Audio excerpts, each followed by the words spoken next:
Spike and Applejack returned to Ponyville, with Hugh in tow. As they entered the recovering town, the citizens of Ponyville turned to look at them with a mix of shock and horror. Pinkie Pie spied them and ran up to meet them. What is he doing here? She asked, looking at Hugh. He's left her nightmares and bandits! You can't bring him here! She's right. Applejack said. But we can't have him running around. He was so destructive, and he tried to kill us twice. I want to, Pink. Hugh said. I want to help rebuild this town. Please, I want to be part of the process. I want to be useful again like I once was.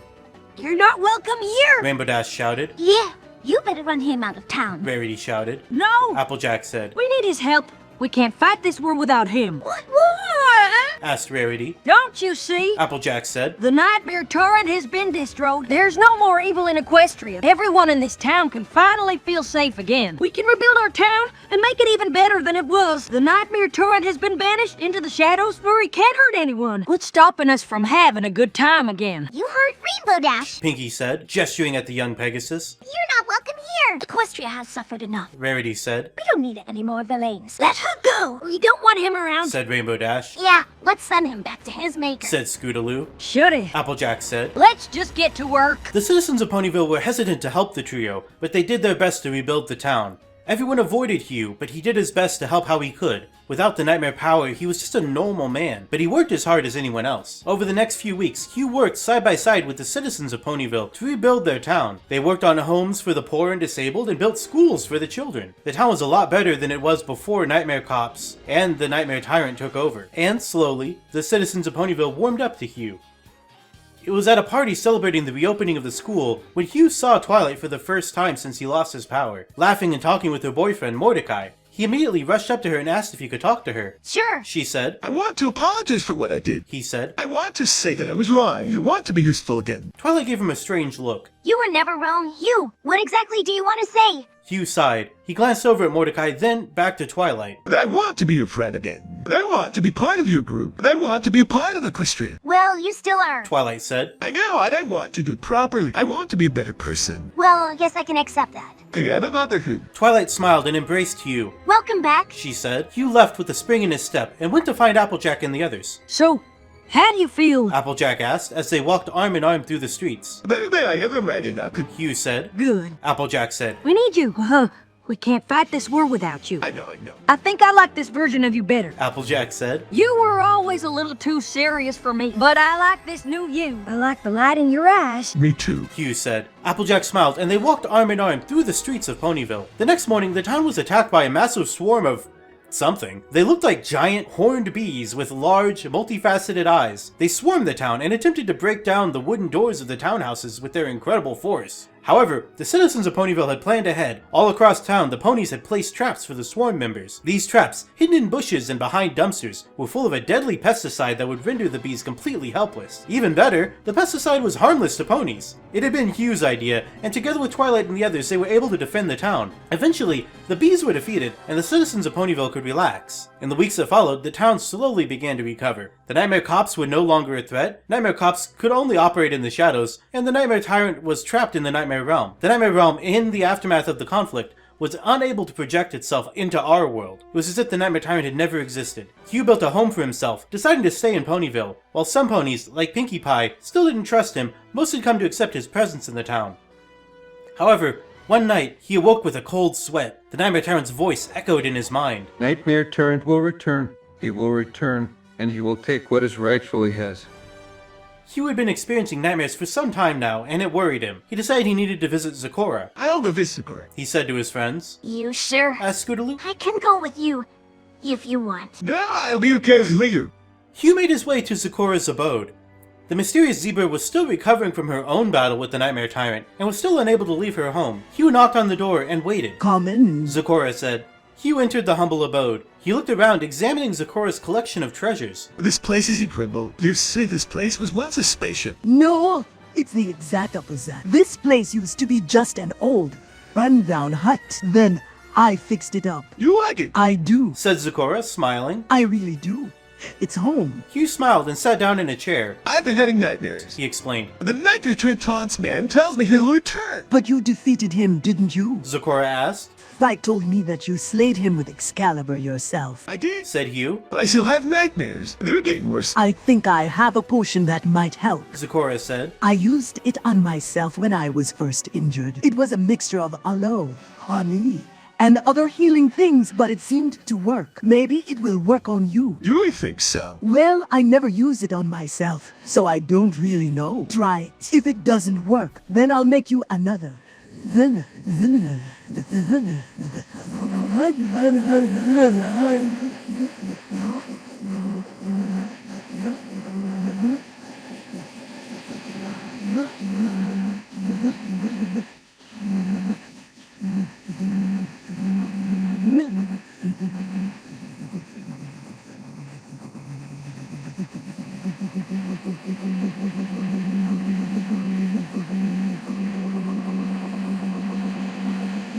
Okay, Hugh stood up. He followed Zecora into the other room, where she poured some water into a pot and placed it on a stove. what are you making? Hugh asked. Huh. Zecora said, smiling. I'm not making you a potion. I'm making you break fast. I don't understand. Said Hugh. Breakfast? The middle of the night. Zecora giggled. You're funny. Human. She said. Now sit down and eat. Hugh sat at the table. He looked at his meal, which consisted of a bowl of oatmeal and a small bowl of fruit. I've never eaten breakfast so late. He said. I'm not surprised. After all, the only time most ponies eat is in the middle of the day. Sit down and eat. I'll wake you up. Hugh sat down and dug in. The oatmeal was delicious, and it tasted great with milk. It was one of the best breakfasts he had ever had. This is great. He smiled. I feel like a new man. Don't get too comfortable. Zecora warned. You're going to have to leave soon. Hugh asked, spooning more oatmeal into his mouth. Why, where are we going? To the Everfree Forest, of course. The Nightmare Tyrant is still out there. Turn at any moment. But Hugh's mouth fell open. you mean we are on an adventure? In a way. Said Zecora. In a way, yes. Hugh was so happy, he forgot all about his nightmares. They left the abode of the strange zebra and walked into the forest. So where are we going? Hugh asked. To find the rest of the main six. Really, you mean actually going to see them? Yes. Said Zecora, smiling. In fact, you're already here.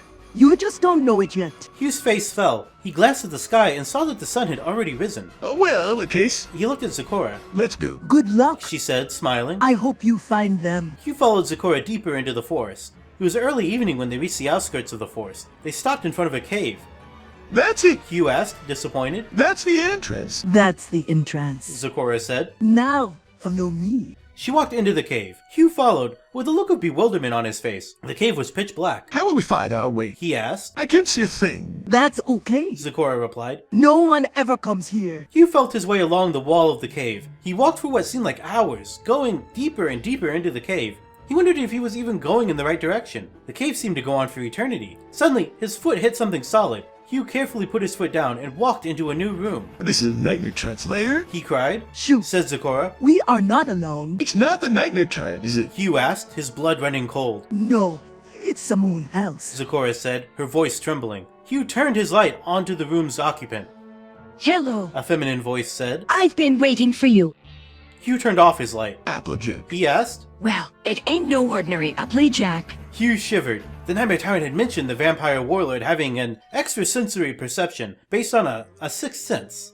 And this was it. Who are you? He asked. You don't remember me? The voice asked. But of course you wouldn't. You and I only existed in your nightmares. I am your wife. My wife? How? Hugh swallowed. I mean, I don't remember marrying you. It's my fault, darling. The woman said. When I told you my sister's magic would make you forget everything, I was lying. You see, I was the Nightmare Tyrant's companion. When he was banished from Equestria, I went with him. I was the Nightmare King's bride. You can be. Hugh said. You die. I know, darling. That's why I've come back. I couldn't live without you. Hugh felt his eyes widen. This was even worse than he had imagined. His mind reeled. The Nightmare King's wife was back from the dead. If he wasn't supposed to remember this, why was it so difficult for him to forget? But I thought. He sputtered. I thought you were banished to the moon. I was. The former Nightmare Queen said. But I couldn't bear to live without you. You see, I still have my bite marks. I can't get rid of them. They were what made you love me in the first place. She's a vampire. Zecora said. That's how she does it. I thought vampires could come back from the dead. Hugh cried. She's come back from the dead. Sakura cried. I learned a lot on the moon. She continued. I learned about your kind, and I invented this trick. With my bite marks, I can make the blood of my victims last for days. That's why you loved me. That's why you still love me. Monster. Hugh screamed. Well, I never did like that moon. So miserable, so desolate. I'm glad to be back in Equestria. I'm glad to be back with my beloved husband. My nightmare is over. Hugh said, smiling weakly. Not yet, darling. The Nightmare Queen said. There's still the matter of our children. We've got a whole lot of love to give.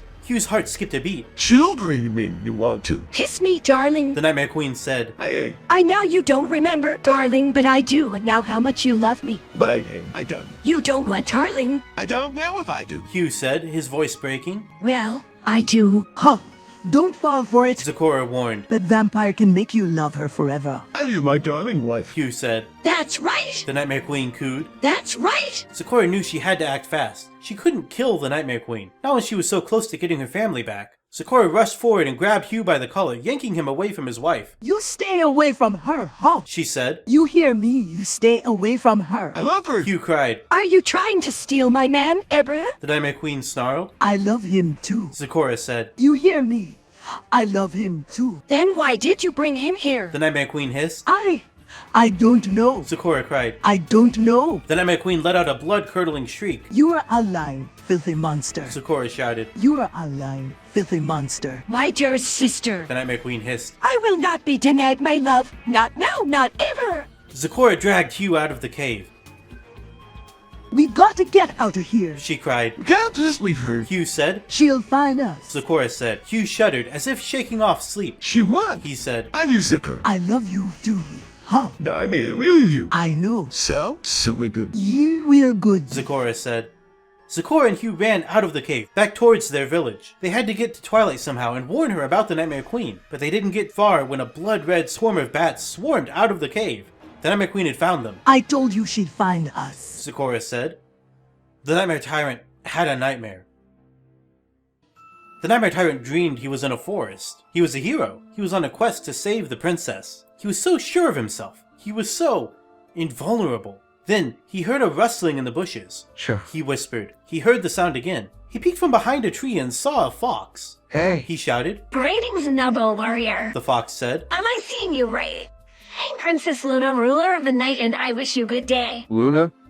He murmured. I knew a Luna once a long time ago. Is that so? The Luna said. I knew a nightmare turned once. I never expected to see him again. What are you doing here? The Nightmare Tyrant asked. I had a nightmare too. Luna said. A nightmare moon, we might say. A close friend was turned against me, and I came here to find a way to wake myself up.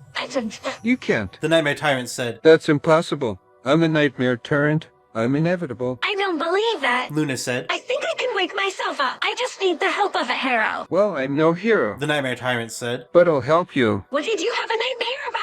I was eaten by wolves. You can trust a fox. Luna said. But perhaps I can trust you. I suppose you could. The Nightmare Tyrant said. But I don't think that you'll be able to trust me once I wake up. Let's test your trustworthiness. Luna said. Go on. The Nightmare Tyrant said. Very well. Luna said. Once I wake up, I will try to kill you. I know. The Nightmare Tyrant said. I will try to kill you right back. But that wasn't right, was it? Wasn't he already dead? Well, I suppose we should get this quest started. Luna said, and she lunged at him. The Nightmare Tyrant was caught off guard, and he was no hero, and he was dead. The Nightmare Tyrant was dead. The Nightmare Tyrant fell as dead could be. His heart was no longer beating. He'd been slain by Excalibur. His blood no longer pumped. He could not even feel his own body. But he could still see, and he could still hear, and he could still smell, and he could still taste, and he was still hungry. Hungry for blood, hungry for flesh, hungry for life, and death. The Nightmare Tyrant could still see, and he could still hear. The Nightmare Tyrant would have his revenge. For every wrong done to him, he would right a wrong. For every life taken, he would take 10, and he would feast, and he would grow stronger,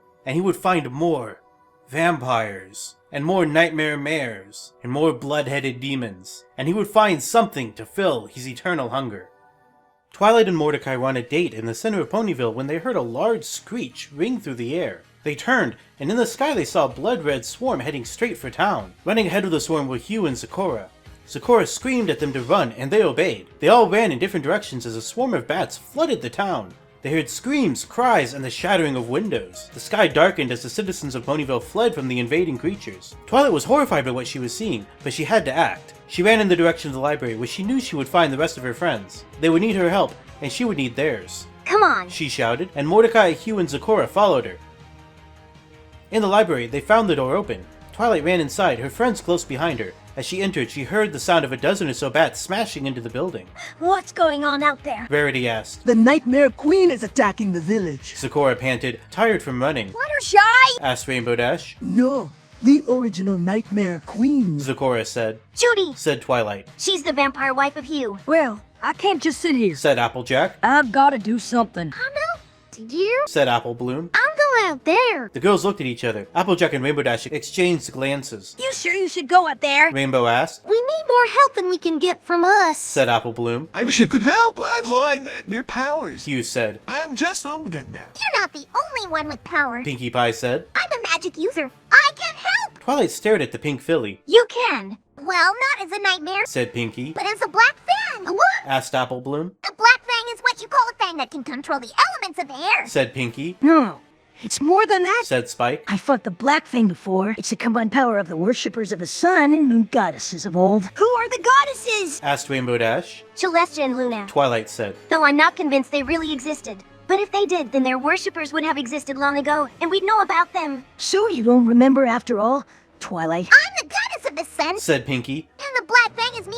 I can control the elements of air, and I can scare the ever-loving shit out of anyone. So you can control the bats. Said Twilight. Yeah! Said Pinkie. At least I can control the wind that guides them. That'll be useful. Said Twilight. Let's go. The friends ran out of the library and down the stairs. They raced into the town square, and there they found chaos. The Nightmare Queen had appeared in the sky, and she was directing the bats as they attacked. Dozens of villagers lay dead on the ground, their bodies torn to shreds. The Nightmare minions had smashed the remaining windows, flooding the square with shadows. Twilight could barely breathe. She looked at Hugh. Can you do anything? She asked. Hugh looked at the sky. I don't know. Then, the Black Fang intervened. The sky darkened, and the air grew colder. The Nightmare Queen looked up, and the hatred in her eyes turned to fear. Large, shadowy dragon wings sprouted from Pinkie Pie's back, blotting out the sun. The Nightmare Queen screeched, and her voice filled the air like a rumbling thunder. Please. Hugh cried. What the hell are you doing? Taking back what's rightfully mine? Pinkie cried, and her words rang true as the shadowy forms of the Nightmare minions dissolved into the sky and darkness. I can't believe it. Said Twilight, her voice shaky.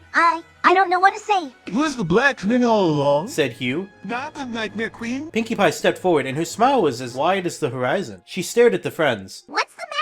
Guys, don't I have magical things? You certainly do. Said Rainbow Dash. And I'm glad to have them back. Said Pinkie Pie. Come on, let's get this show on the road. With the bats gone, the Nightmare Queen was forced to land in the center of town square, across from Pinkie and the others. A single bat fluttered in the air, and it carried a letter to the Nightmare Queen. You will leave this land. The letter read. You will not take over these people's minds and destroy their way of life. You will return to the darkness from which you came, and you will stay there forever. The Nightmare Queen laughed. Do you think that's going to keep me from taking over this village? I don't need darkness. I'm the Nightmare Queen. Darkness is my birthright. I think it was a message. Said Zecora. They want to talk to us. Twilight Sparkle nodded. And we need to answer. Yeah! Said Rainbow Dash. Here is my answer. The Nightmare Queen said, reaching out with her hand. Her shadow stretched across the town square, growing even larger. You do not scare me. The letter said. I will not leave this place, and I will not allow you to take it from its rightful inhabitants. I will fight you tooth and nail until the end of time. And I will not stop. You are just a letter. The Nightmare Queen snarled, before tearing the letter to pieces. I'm a flesh and blood being, and I'm the Nightmare Queen. The friends stared at the Nightmare Queen, who was growing ever larger, her shadow stretching across the town square. The Nightmare Queen laughed. You really think I'm going to let myself be defeated by a few letters and a few pieces of torn up paper? I don't know, Said Twilight Sparkle. but I guess we'll find out. The group charged at the Nightmare Queen, who'd grown as tall as a building. Their hooves struck against her, but she didn't even seem to notice. Her eyes were set on the friends, and nothing could stop her. We did it. Said Zecora. We stopped her. Said Rainbow Dash. We are the nightmare. Said Twilight Sparkle. Pinkie Pie hugged her friends. We are the nightmare, and we will rule the night. The Nightmare Queen kicked at the ground, sending the group flying in different directions. The friends landed in different parts of town square, and they looked at one another, wondering how they were supposed to work together now. Then they heard the screams. The Nightmare Queen had taken control of the corpses littered about town. They'd lost their minds, and they were attacking the town. The Nightmare Queen's shadow had stretched across the sky, growing to fill it. Come on! Cried Pinkie Pie. We gotta get back to the ever-free forest. Twilight Sparkle looked at Rainbow Dash. Are you okay? Rainbow Dash looked at her friends. Are you okay? She asked. They nodded. Then they ran. It was a nightmare indeed, and it was only the beginning. They regrouped in the forest, shaken by the sounds of terror emanating from their hometown. After everything else, Ponyville is being destroyed once again. Applejack said. I don't think I can take any more. We can't give up. Twilight Sparkle said. We have to help those in danger. Yeah. Said Applejack. And we have to stop the nightmare once and for all. Besides, your boyfriend is still back there. Pinky told Twilight. And so is Apple Bloom. Applejack said. Okay, Said Twilight. let's go. The friends flew to Ponyville, determined to save their home from the Nightmare's grasp. They landed on the town square once again, and they surveyed the situation. The Nightmare Queen's shadow still loomed above, but it had receded just enough for the sun to be visible. The nightmare's shadow is thinning. Said Twilight. We can't beat her if she's only halfway here. Then what do we do? Asked Rainbow Dash. We split up. Said Twilight. And hide somewhere. Added Zecora. And watch out for each other. Said Applejack. Right? Said Twilight. The friends took off. They'd just hidden themselves when they heard the screams. It was happening again. The Nightmare Queen had completely taken over Ponyville. We have to stop her. Cried Twilight Sparkle. Judy, Hugh shouted up at the Nightmare Queen. you must stop this. I can't. The Nightmare Queen shouted. The dead will not dare. They will feed me. They will keep me alive. We have to get in there. Said Applejack. I can't. Said Twilight. I'm too weak to fight her. But you can. Go. Said Pinkie Pie. Let me do it. Pinky, no. Said Twilight. I'm the Princess of Fun. Said Pinkie. She flew up into the sky, heading for the Nightmare Queen. Be careful. Twilight shouted at her. I know how to deal with a nightmare. Said Pinkie. I'll stop her. We hope. Said Applejack.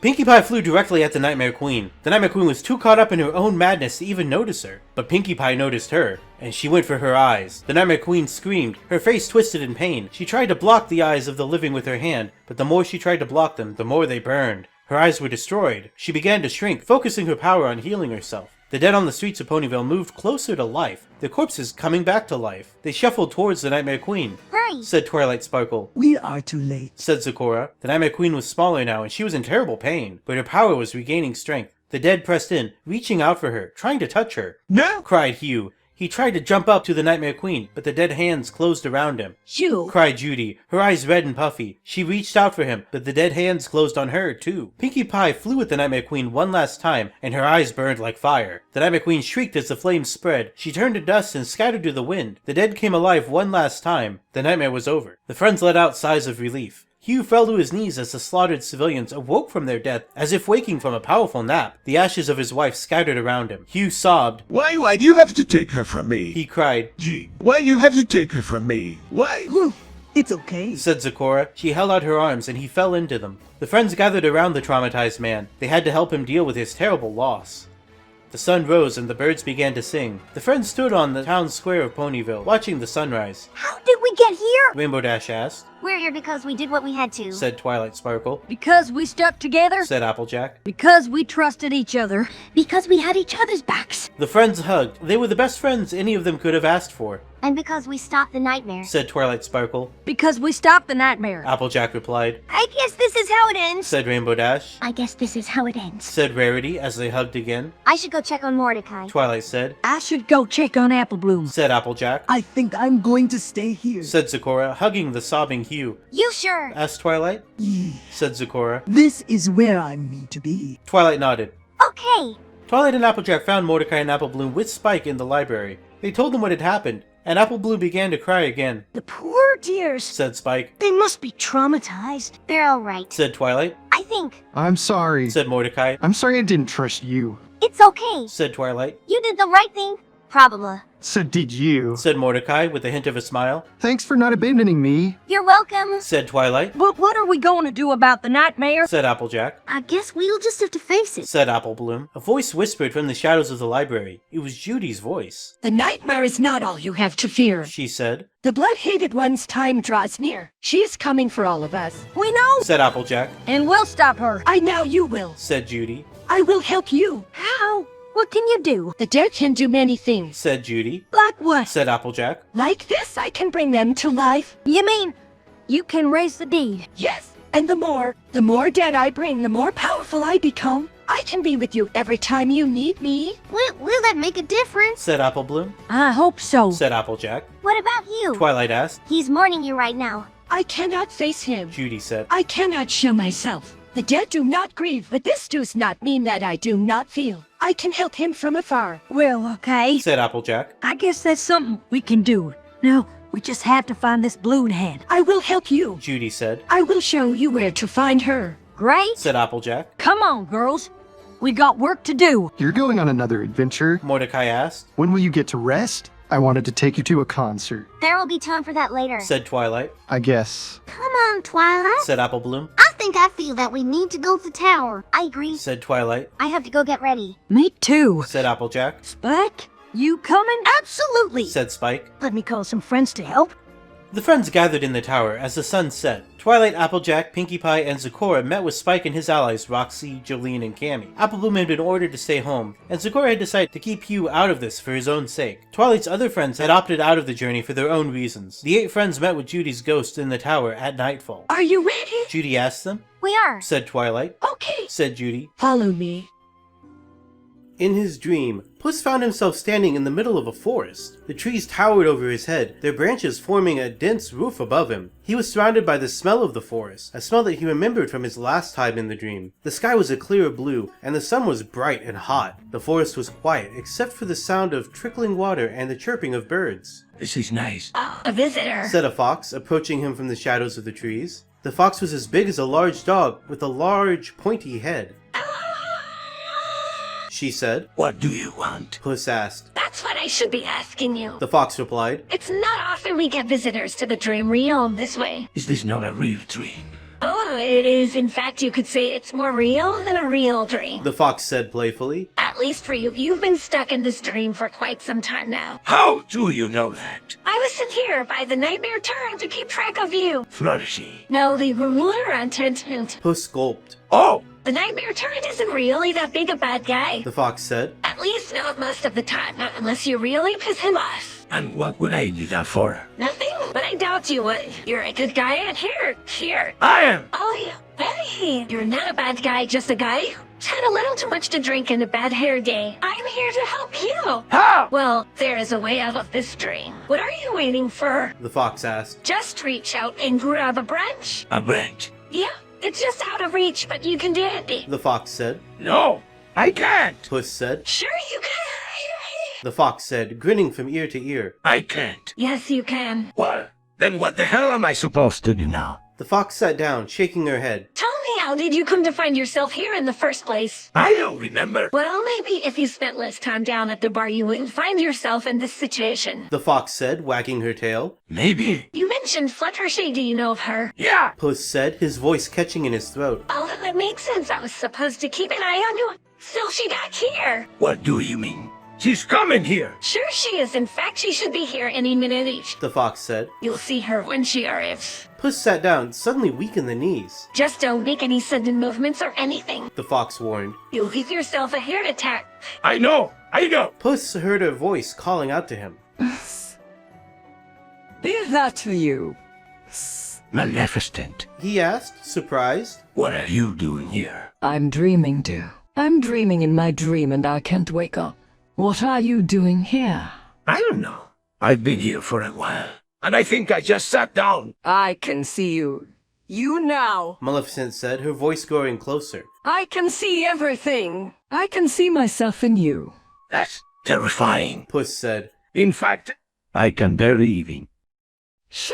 Listen. Maleficent hissed. Puss could hear it now, the sound of hoofbeats approaching. He looked up and saw the outline of a Pegasus. That's her. He cried out. Shh. Keep your voice down. But she's here.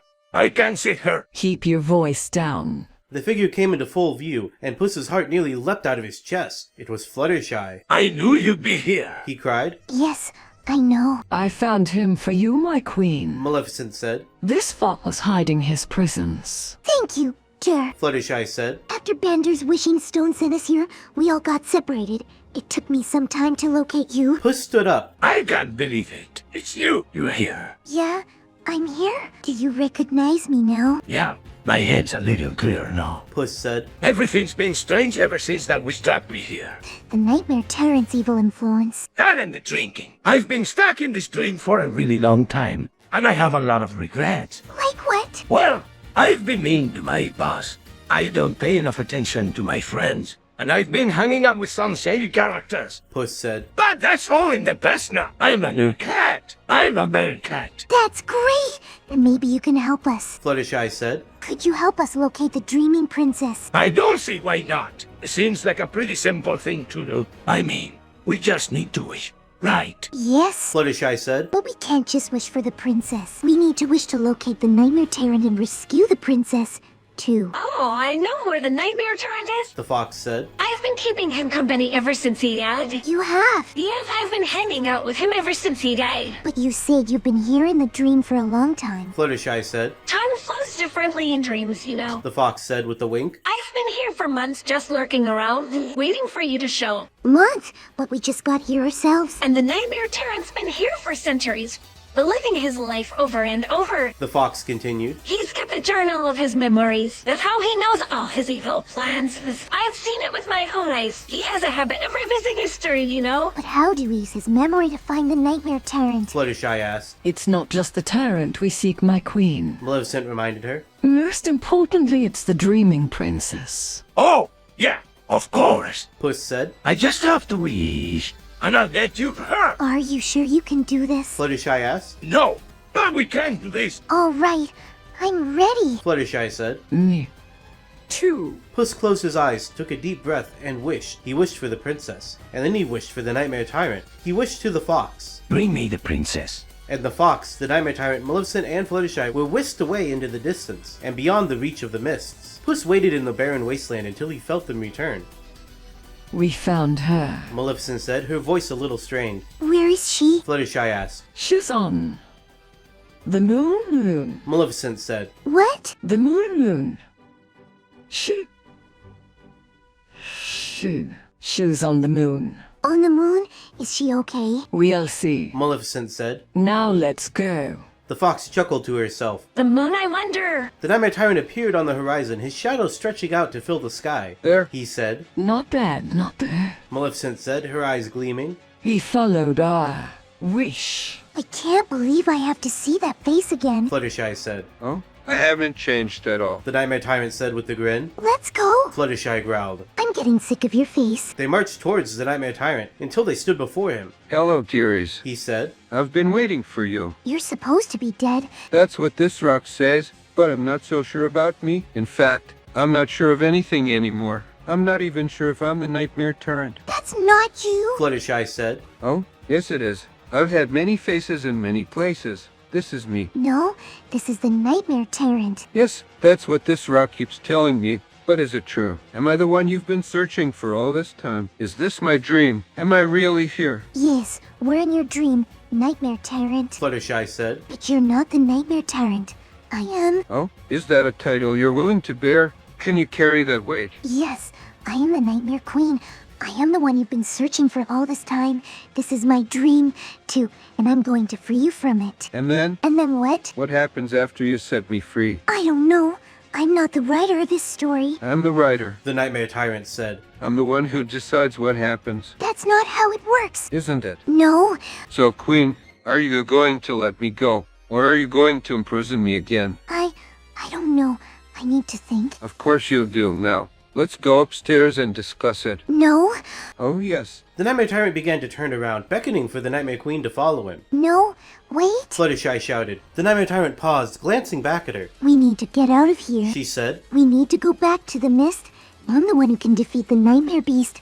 I'm the one who defeated you last time. I admit my memory is a bit foggy. The Nightmare Tyrant said. But I do believe it was my own Nightmare King who finished me off. No, it was me. Fluttershy said. I was stronger than you. But I was faster than you. No, I was. Queen, make your decision. The Nightmare Tyrant stared at her expectantly. The Nightmare Queen took a deep breath. I'm going to let you go. Thank you, Queen. The Nightmare Tyrant said. I'm in your debt. No, I'm in yours. She said. Just try not to kill each other on the way out. I always try my hardest. Your nightmareness. Yes, you always do. The Nightmare Queen said, rolling her eyes. Now, let's get out of here. The Nightmare Tyrant laughed. Yes, let's. The Nightmare Tyrant raised his arms, and with a burst of black smoke, he faded away. I'm surprised. Said the fox. I was sure you wouldn't forgive him. I haven't forgiven him. Fluttershy said. But he can't do anything in this dream limbo. Yes, he can. The fox said. He can much and he can wait. And one day he will find a way. I don't like this plan. the Maleficent said. It doesn't feel right. That's why it's a plan. The Nightmare Queen said. Now,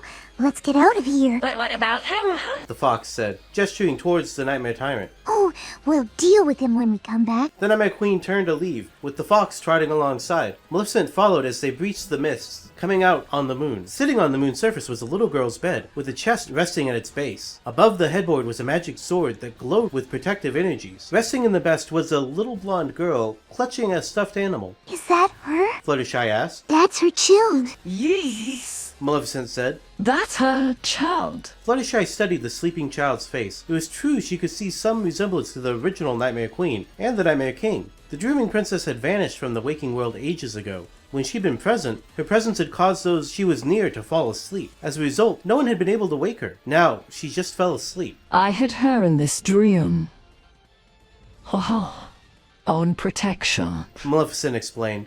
It was the only way to keep the nightmare realm from infecting her dreams. If the turret had found her, it would have been over for all of us. The Fox admitted. You did well, Fairy. Thank you. But it really wasn't that hard. Maleficent said with a shrug. I'm just a big softy. I suppose I should reveal myself now. The Fox said. My name is Luna and I'm not as I appear. The dreaming mist swept through the Fox, melting away her orange fur to reveal a smaller moon. The goddess of the moon. Fluttershy gasped. You're a fairy godmother. I prefer the term fairy godmother, especially since I've lost my original form. Luna said. We must do everything we can to help this child. How? The Nightmare Queen asked. She's asleep. She won't respond to anything. I didn't say anything would work her. Luna said. I merely said we should try. Shoot. Deep in Nora Wakeman's lab, the scientist was busy hooking up a dream-amplifying device to Ginny, Anne, and Beatrice. She'd been working hard for some time to help the girls find the cause of their shared dreams. Ginny's friend Shadow had been helping, but had to leave recently to report back to his boss, Mr. Dream. He was very disappointed that he couldn't help out. Shadow had written. He says there is no such thing as a dream-amplifying device. I believe there is, said Nora Wakeman. With this device, whatever forces tying your dreams together should be strengthened. Ideally, it will allow you to find the source of the phenomenon. Nora Wakeman had invented the device, so she knew it would work. Are you ready, children? She asked, holding up the device and smiling. Will it hurt? Asked Ginny. Very slightly, said Nora. But hopefully it will be worth it. We hope so, too, said Ginny and Anne at the same time. The scientist nodded and pressed a button. The device lit up, along with the sensors the two children and the bird wore on their foreheads. We're in the dream now, said Nora. This doesn't feel like a dream, Beatrice said. What dream ever feel like a dream? Asked Nora. This is just a slight feeling of dizziness. You're not really moving around, but the sensation is strong. Just keep your eyes open and you'll be fine. Ginny and Anne nodded, and they began to walk around their surroundings. The first thing they noticed was that they were much bigger than before. Their surroundings were even bigger. They were walking through a grassy field with the sun overhead and a few puffy clouds in the sky. I can fly? Anne said, pointing to the birds in the sky. The birds were white and blue and fluffy, and they were floating in the air. They followed Beatrice as she flew past the girls. That sure is pretty, said Ginny, looking around. I think this is where we met Anne. Anne nodded, and the two walked forward. There's a tree there with big, bright red leaves. I think this is where we met Shadow. This is where you met him, Ginny said. I met him in Nightfall. Shadow has a very big nose, Anne said, pointing it out. Ginny and Anne looked at the tree. They looked at each other and smiled. The tree was real. So was Shadow. But this was a dream. Anne walked over to a large rock and sat down. Ginny sat next to her and looked at the clouds. The sky was blue and the sun was out. It was a beautiful, sunny day. Don't get lost in your happy thoughts, girls. Nora warned. We're here to find the secret to your shared dreams. Remember. Sorry, Anne said, and Ginny smiled. The scientist pressed the button on the dream-amplifying device, and the two girls felt a tingling sensation run up their foreheads. We're ready, said Nora. Just keep your eyes closed. I hope this works. Anne said. We can do this? Mom. Ginny said. Anne nodded and closed her eyes. Open your eyes, girls, said Nora. We are here.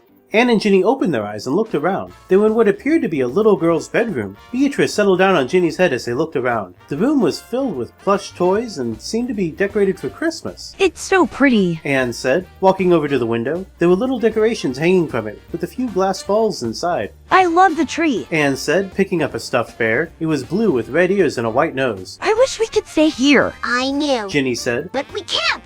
Shadow said so. Anne nodded and picked up a stuffed animal. It was a yellow bear with blue spots and long pointy ears. I like this one. Anne walked back to the window and looked outside. She smiled and waved at the little girl. She watched as the girl smiled and waved back before the girl faded away. Who's that? Asked Beatrice. That was Karen. Said Anne. Does she live here with her mama and dad? Beatrice asked. I think so. Said Anne. She waved back. I see her in my dreams sometimes. I see her in my dreams too. Said Ginny. I think we're going to meet her soon. Anne and Ginny looked at each other and smiled. Do you guys feel like you're being watched? Beatrice asked nervously. Anne and Ginny turned around and gasped. There was a woman standing behind them, staring at them. She wore a long burgundy robe with a mask over her face. Who's that? Asked Anne. That's Mother. Said the woman behind them. She's going to help you. She's going to help all of us. Who are you? Oh, me.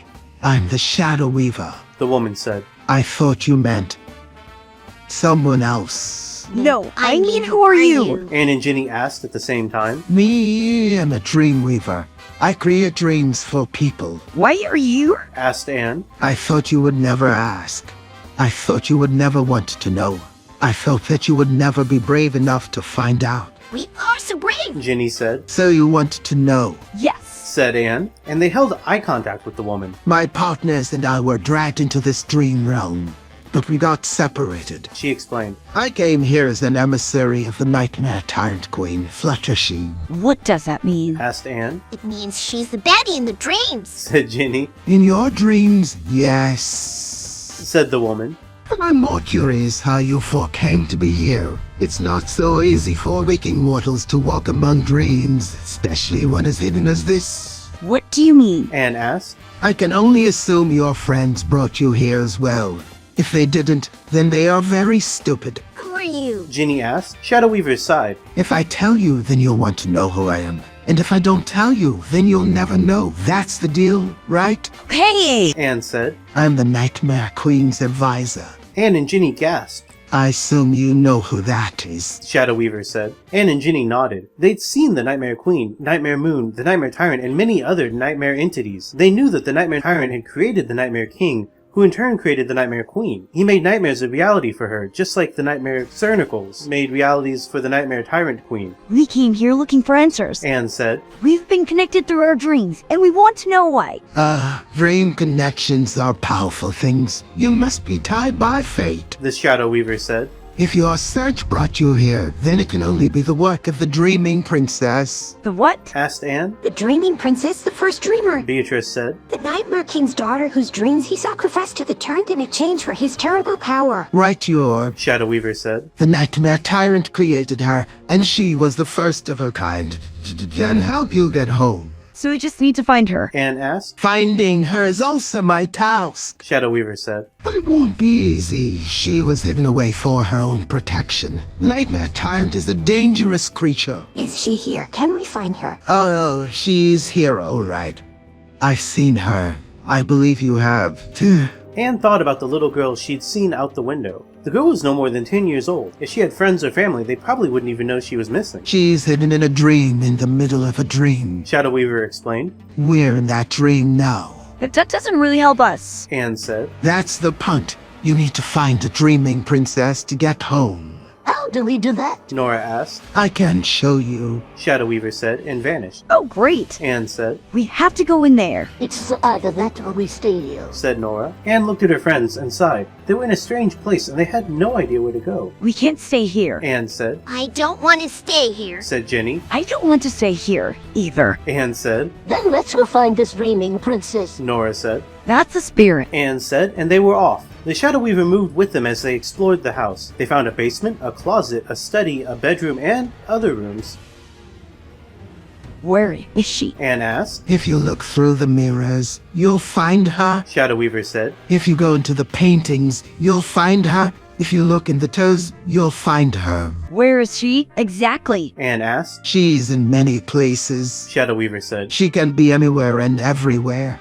She's the Dreaming Princess. Anne looked around again and sighed. Let's try the mirrors. She said. Nora led the way to the many mirrors in the upstairs hall. Which one's her? Anne asked. Oh, that. Nora said. Oh! Anne said. Anne looked at the nearest mirror and gasped. The reflection she saw was that of a young girl with long blonde hair and bright blue eyes. The girl was wearing a pretty red coat with a white scarf and white gloves. The girl was very pretty. Hello! The girl said, and Anne felt a chill go up her spine. Anne turned to face the next mirror and gasped again. The next reflection was of the girl from the first mirror, standing behind her. Hello again! She said, and turned to the next mirror and gasped the third time. The girl from the first two mirrors was standing behind her, and behind her was...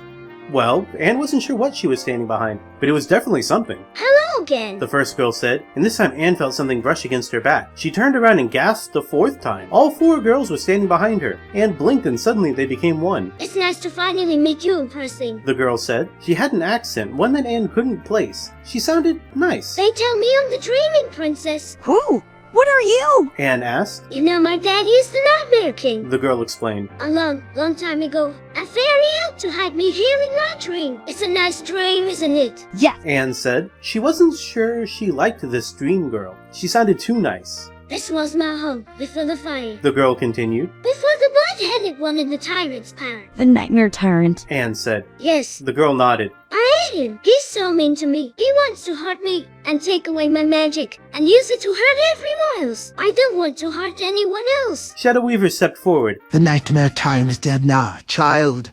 We've come to wake you. The girl shook her head. I've heard the voices trying to wake me up, but I fear it's a nasty trick. He's dead. Anne said. I've heard the voices, too. The girl said, shivering. They make me so afraid. I wish I could just stay here in my dream. Everything is always fine in my dream. Anne thought about Jenny and her own terror of going to sleep. She felt for the girl. Do you want to go back to the real world? Anne asked. No. The girl said. The real world is scary and dangerous. Your friends died in the real world. But you're so pretty. Anne said, and felt a twinge of regret. Yeah, but I'm not real. The girl said, and shivered. I used to be real, but I'm just a memory now. Anne felt terrible. It's so sad. The girl said. When I first came here, I was so happy. I was real. Now I'm just a memory. Anne felt awful. We can help you get back to the real world. Anne said. It's not like you remember.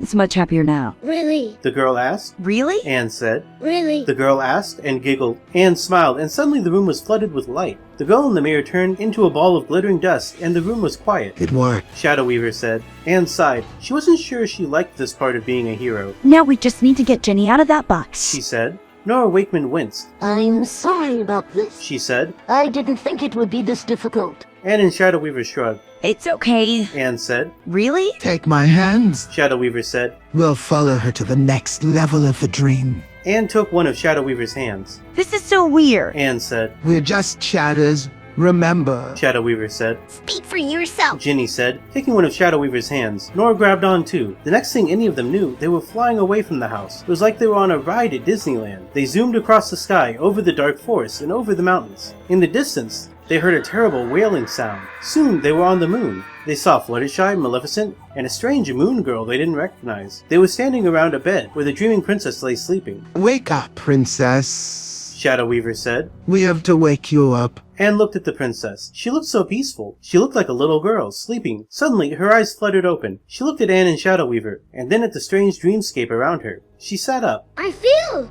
different. She said. What happened? You've woken from one dream into another. Maleficent explained. Maleficent! The girl exclaimed, her eyes brightening. Is it really you? Hello, Cairn. The dark fairy said. I'm afraid I forgot my umbrella. The travelers landed on the forest floor. I feel better. The dreaming princess said. So much better. Anne walked over to Ginny and the others. What was that noise? That was the sound of the end of the curse. Maleficent said. The Nightmare Tyrant is dead and Princess Cairn is free.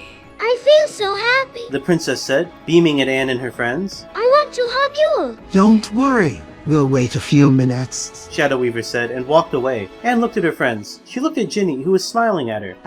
I think I want to hug you. Anne said. I think I want to hug you, too. They hugged. It's great to see you again. Anne said. It's great to see you, too. Suddenly, a shadowy figure was standing behind them. Anne turned and saw a tall, pale woman stepping out from the trees. She was pulling a robot along beside her. Good. We all found each other. Fluttershy said. Now, let's get this girl back to reality. Is it really safe? The princess asked. If we take her back to the real world, we might destroy her happiness. Maleficent said. We need to take her somewhere safe. I want to see here. The princess protested. You'll be safe with us. Anne said. Really? The princess asked. Really? Okay. The princess said. Anne held out her hand and the robot extended a long, thin, translucent stick. What's this for? The princess asked. You'll find out. Anne said. Let's go, everyone. Maleficent said. I'm scared. The dreaming princess said. Anne sighed. Don't worry. We won't let anything happen to you. Anne said. She squeezed Ginny's hand. Ginny squeezed back. I'm not afraid anymore. The girl said. Anne turned to Ginny and smiled. Me neither. Ginny said. Let's go home. Anne said. The group walked through the forest and soon came to a cave. Through here is the waking world. Shadow Weaver explained. You'll need to open a portal. Fluttershy said. I can do that with my sons. The moon nodded. But I cannot go with you. We understand. Shadow Weaver said. We'll see you on the other side.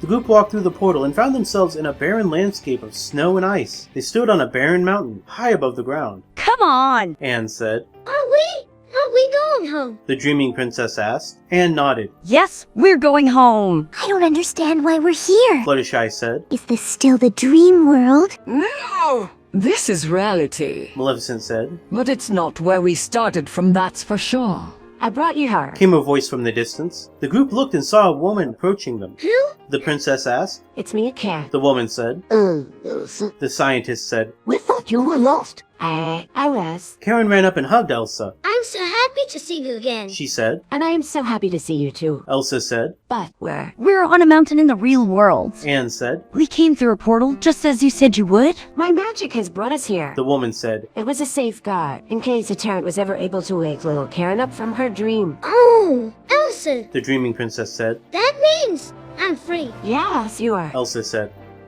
Spike and Twilight led Applejack, Pinkie Pie, Zecora, Roxy, Jolene, and Cammy across the wilderness, guided by the ghost of the former Nightmare Queen, Judy. It was a journey of trials and discovery. The group had to face many dangers, both natural and unnatural, and in the end, they had to make some tough choices. The blood-hated one is searching for us. Judy's ghost warned. She will surely kill us all if we don't stick together and find the location of the Necronomicon. The group pressed on until they came across an ancient, ruined temple in the middle of the desert. Judy's ghost pointed out that the temple was where they were all standing. It should be in here. Judy's ghost said something else, but it was too faint for Spike or Twilight to make out. The ghost's face contorted into something odd. Something that looked like she was screaming. What's wrong? Spike asked, though he had no idea. Judy's ghost vanished with a burst of light. I don't know. Twilight said. But whatever it was, it seemed to upset her. The group went inside the temple and found the Book of the Dead. Judy's ghost returned. The blood-hated one is searching for us. We need to get out of here. We need to destroy the Book of the Deed. Applejack said. We can't do that. Jolene argued. The Deadites would rise again. We need it if we are going to find a way to defeat the Nightmare Tyrant. I think it's safe to say we have destroyed it. Cammy said. The Nightmare Tyrant is gone and dead. Anyway, we need to leave. Judy's ghost said. The group exited the temple, and once they were back in the desert, the ghost faded from existence. I don't get it. Spike said. It's not so easy for ghosts to stay tethered to the living. Zecora said. We're lucky she can communicate with us at all. Ghosts aren't lucky at all. Judy's ghost said.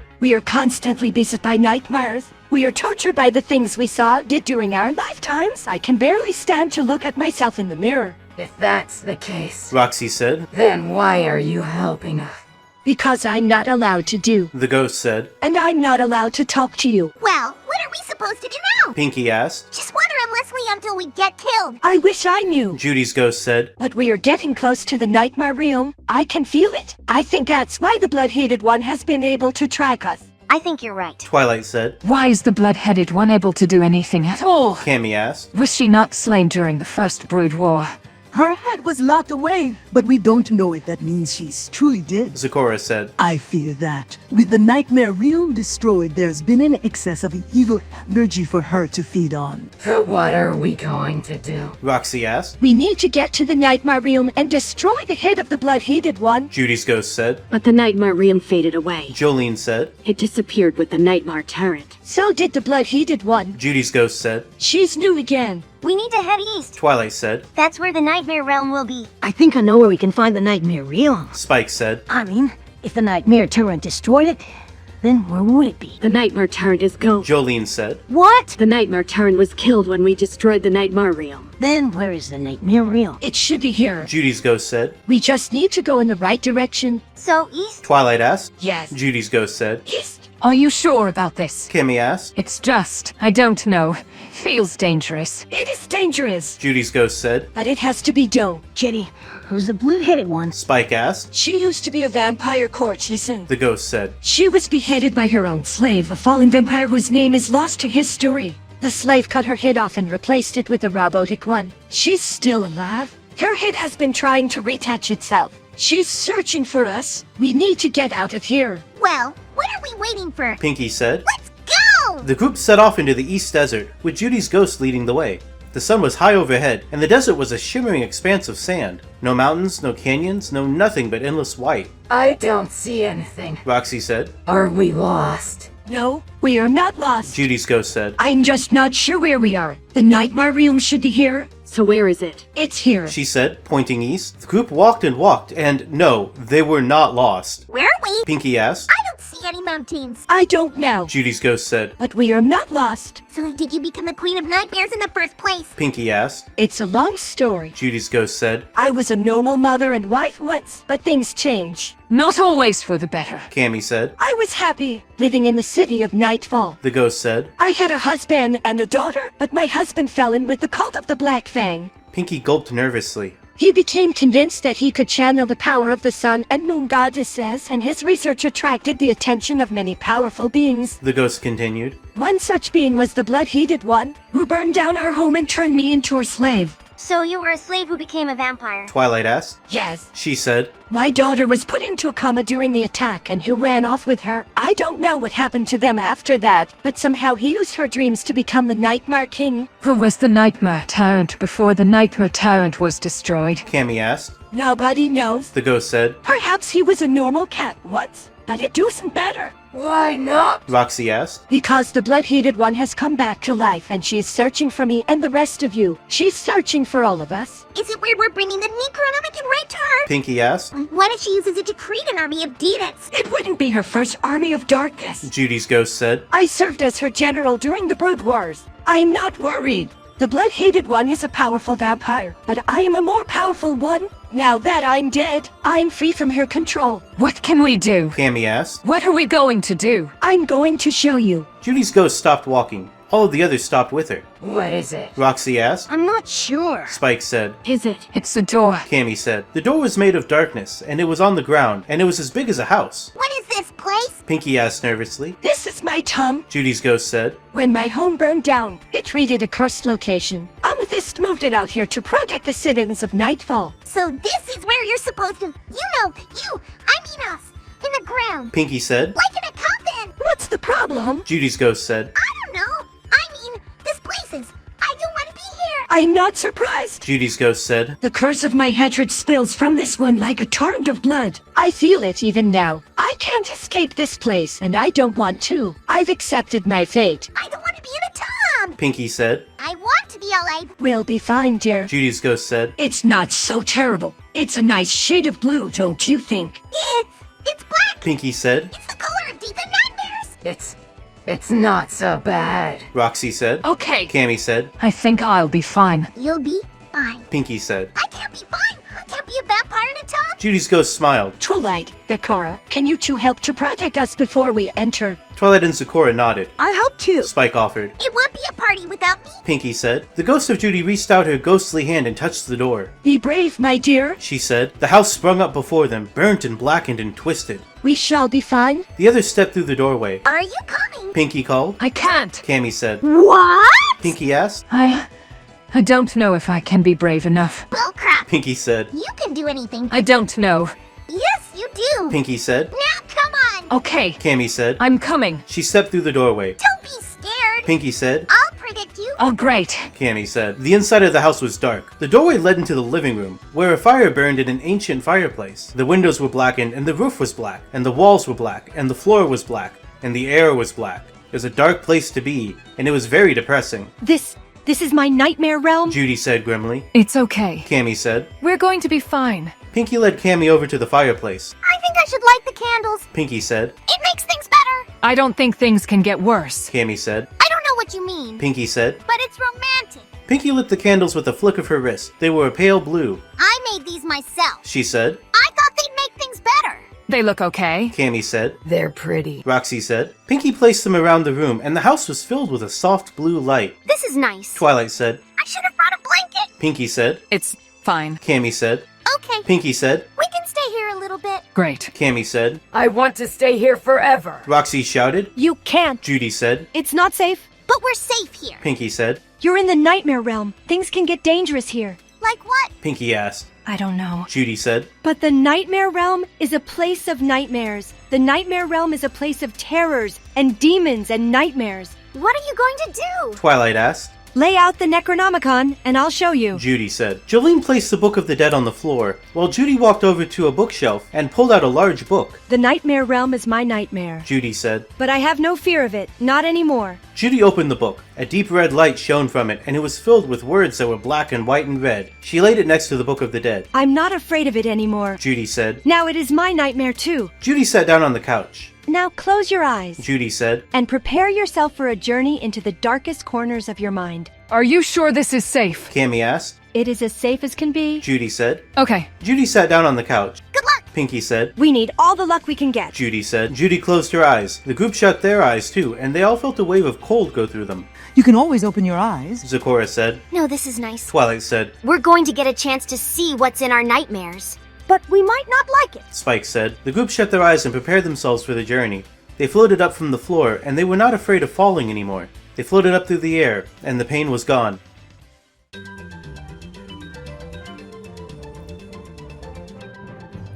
Spike found himself on the battlefield once again. This time, it wasn't a memory, it was happening all over. The Nightmare Tyrant's armor weighed heavy on his shoulders, and the Blood Shard's power coursed through his veins. His sword, Nightmare, was heavy, and it felt good to hold in his hands. It was a perfect weapon for fighting in the Nightmare realm. The battlefield was eerily silent. He looked around desperately, hoping to find his allies, but he saw none. He looked to the skies, hoping to see the Night Fury, but no, it was completely absent. Look who's returned, came the calm voice of the Nightmare Tyrant. I'm sure you've come to slay me this time. I admire that, I really do. But tonight, we're going to have a little talk, you and I. What's going on here? Spike asked. You entered my domain in more ways than one. The Nightmare Tyrant explained. You didn't just cross over from the real world into my domain. You crossed into my mind. Now the power of the Nightmare Tyrant is vast. It's almost infinite, but it has its limits. I can only take what I can handle. And that's why your sword is so heavy. It's because your soul is trapped inside it. I've let you keep it because you impressed me. But you must prove yourself worthy of wielding such power. Prove yourself worthy to keep your soul inside my sword. What the heck are you talking about? Spike asked. You must defend your own life against my minions. You must slay them all. I don't know how! The Nightmare Tyrant warped and twisted, taking on the appearance of Fluttershy. And yet you must. Look, I'm not a fighter. I don't have any skill in combat. Liar. The Nightmare Tyrant accused, as skeletal hands burst from the bloody battlefield. You killed the unicorns. You slew the griffin. You slew the guards in my dungeon. You slew countless others. You're a murderer and a coward, but I see potential in you. I see why my power can't contain itself in the sword in your hands. I see why it's so heavy. You have the makings of a great warrior. So great a warrior that I'll make you a deal, warrior. Defend your life against my horde of minions. Slay them all. Prove that you are worthy to hold my sword. But... Spike pleaded. Make your choice, coward. The Nightmare Tyrant said.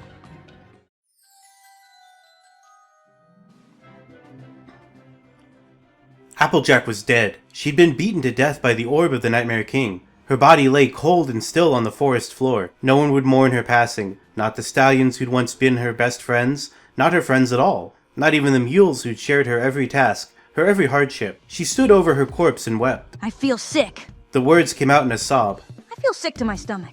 Amethyst said nothing, but she patted Applejack's flank. What do we do now, ma'am? You'll be buried, she said. How? We can't dig a proper grave. Applejack asked. Nobody even knows I died here.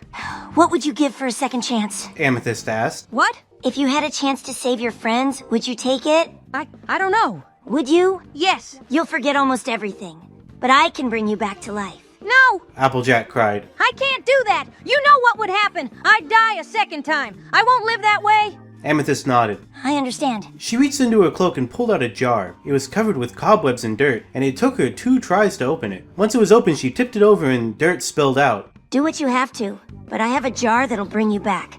A jar of what? Applejack asked. Don't even ask. But you can bring me back, right? Yes. Amethyst said. I fear your friends will need all the help they can get, especially Fluttershy. What are you talking about? She's caught the eye of the Nightmare King. Amethyst explained. Applejack nodded. We were afraid of that, but we rescued her. She'll never make it out of Equestria in her current state. Amethyst said. Even with your help, she will not survive. Applejack stared at the jar in her hands. I'll forget everything. Everything! Even Ponyville? Even Ponyville. What about the mules? The mules. Amethyst said softly. The mules. Applejack nodded. She couldn't speak. All she could do was stare at the jar in her hands. It'll hurt. Amethyst said. You'll feel pain for days. What else is there? Amethyst smiled. There's an apple tree in your orchard. There are many. Applejack said. It's an apple orchard. Your favorite kind of apple tree. Amethyst said. She produced an apple from her cloak and squeezed it into the jar. Hold this. But I can't reach the apples on the branches. Applejack cried. Just hold the apple. Applejack took the jar. Her eyes were wide.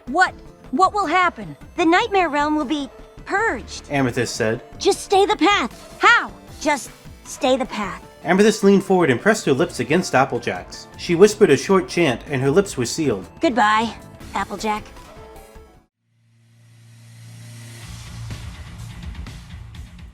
Roxy had been given a special task, an order from Oz himself. She had to escort his daughter, Jolene, out of the Emerald City. The Nightmare Tyrant was coming, and the Emerald King's only concern was for his daughter. So, while the rest of Oz's army, a well-equipped army of 50,000 warriors, had been called back to the Palace of Oz, only a small squad of 7 wicked witches and 1 hag had been left in the city to look after the wizard's daughter, and themselves. Roxy had a lot to look forward to. Sleeping in, sleeping in, sleeping in. None of them knew that she'd sold her soul to the Nightmare Tyrant, and that she was already lost. She would never see her home again. They had made a terrible mistake. They had sent a child to do a grown woman's job. Roxy was meant to protect Jolene, but she hadn't protected her. She had failed. She had let the Nightmare Tyrant into the city. She hadn't even been scared. She hadn't been afraid. She should have been. She should have been scared. And then she should have fought back. And then she should have died. Instead, she was here. She was in the prison of the lost, where she belonged.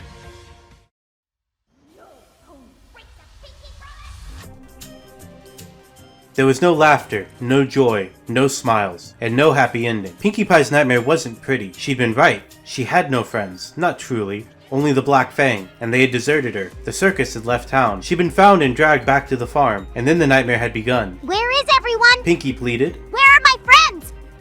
They've gone. The farmer's wife said. I'm sorry, dearie. You'll have to be alone for a while. It was terrible what happened to you. I had friends. Oh, honey, they weren't real friends. They were just kids having fun. No! Pinkie said, her eyes filling with tears. I had friends. Where are they? We're your only friends. A deep voice said. Pinkie's eyes darted to the doorway. Standing there, her pale face ghostly in the moonlight, was her friend Jaden. What did you do to her? Jaden demanded. The farmer's wife hung her head. She had nightmares.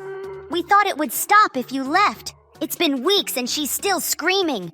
We know what the circus did. Jaden said, her eyes flashing. We saw it. They hurt you and you won't stop screaming. You promised! Pinkie screamed. Where were you when I needed you most? Jaden asked. Why did you let them come for me? I didn't know. Pinkie said. I've been so busy. You were supposed to watch out for me. You were my friend. I'm sorry. Pinkie said, starting to cry. We can fix you. Jaden said. The blood-headed one can fix you. What? She can make you better. She can make you happy. No! Pinkie screamed. I don't want her to touch me! You must be afraid. I'm not afraid! I'll make you happy again. No! Pinkie said, backing away. No, don't come any closer, please. I'm scared. Pinkie Pie ran out of the room and up the stairs. She ran into darkness.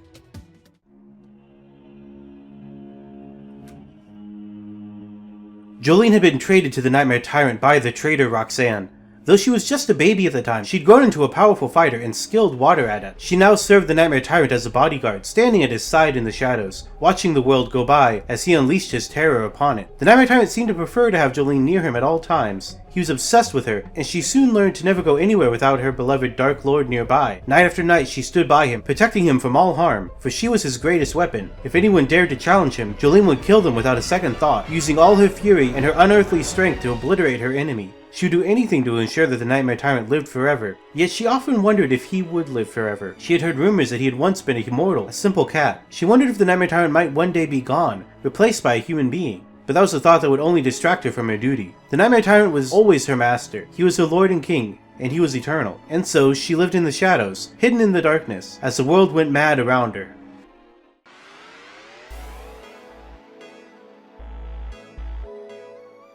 I really think you ought to be more careful. Garnet told Zecora as they hacked their way through the twisted foliage of the Nightmare Realm. I know I wouldn't be happy if my garden were being hacked up like this. Do you hear me complaining? Zecora snapped. I never complain about my job. Now stop babbling and let me concentrate, and maybe we'll both live to see another day. Garnet had no idea how Zecora did it, but she seemed to manage the Nightmare Realm with an ease that Garnet couldn't possibly hope to emulate. While she was a powerful witch, she wasn't a nightmare witch like Zuzu or a fire witch like Garnet, who had grown up in the real world and had been trained to control their realm since childhood. If you think it's so important, why don't you take over? Garnet asked. You're a better witch than I am. I have better allies. Zecora said. Besides, someone's got to keep an eye on you so that you don't get us all killed. How do you know I won't just take you with me when I steal the throne? Zecora chuckled. You think I'm gonna let you become the Nightmare Tyrant all on your own? I'm not going anywhere, kiddo. Fine. Garnet said. But if you get on my nerves, I'm throwing you over the... Well, you get the drift? Got it. Zecora said. Now let's finish this weeds. It was a lot harder than it looked, especially since Zecora insisted on carrying the root cutting tool herself, leaving Garnet to focus all her attention on hacking away at the thick plants. Eventually though, they managed to get within eyesight of Castle Oblivion. There. Zecora said, stopping and pointing. See that tower? That's where the Nightmare Tyrant is keeping our baby prince. I can't even see it from here. It's right there on the left side, see it? Garnet squinted. She couldn't see anything but the tall spires of the castle. Well? What am I looking for? What do you think? Zecora asked. A big tower with a cage in it. Oh, I see it. Exactly. Zecora said. Now let's get a running start and go get him. But how are we going to get in? Simple. Zecora said. You're a shapeshifter. I'm a witch. Together we're a shapeshifting witch and a shapeshifter. Do you think you can fly? Of course not. So how are we getting in? Zecora grinned. We're jumping. Exactly. Zecora said. No offense, Zecora, but I don't think you're taking me all the way to the tower. It's the only way. We'll never make it. Garnet said. Stop being such a fraidy cat. Zecora said. I'll go first, and you'll go second. Then we'll just shift back to our regular forms and climb up to the castle on the next wave of guards. I still don't like this. Look, if you don't want to go, you don't have to. Zecora said. I'm doing this whether you come or not. I'm coming. Garnet said. I just hope you know what you're doing. Zecora patted her on the shoulder. So do I. What about our stuff? Don't worry. Zecora said. I've got everything we need. Garnet looked at her in disbelief. You do? Zecora nodded. I've got a whole bag of tricks that I've been saving for just this occasion. Garnet didn't like the sound of that. Then the two of them jumped. What Zecora hadn't planned for, however, was a flying nightmare beast that came right at them. It was a lot bigger and meaner than she was, and it managed to knock her out of the sky before biting off Garnet's head. Shit! Zecora cried. I forgot about the beast. She plummeted to the ground, landing with a sickening thud. Garnet tumbled out of her grip, and the beast snatched her up and swallowed her whole. No! Zecora cried. Garnet, no! Her sister was gone.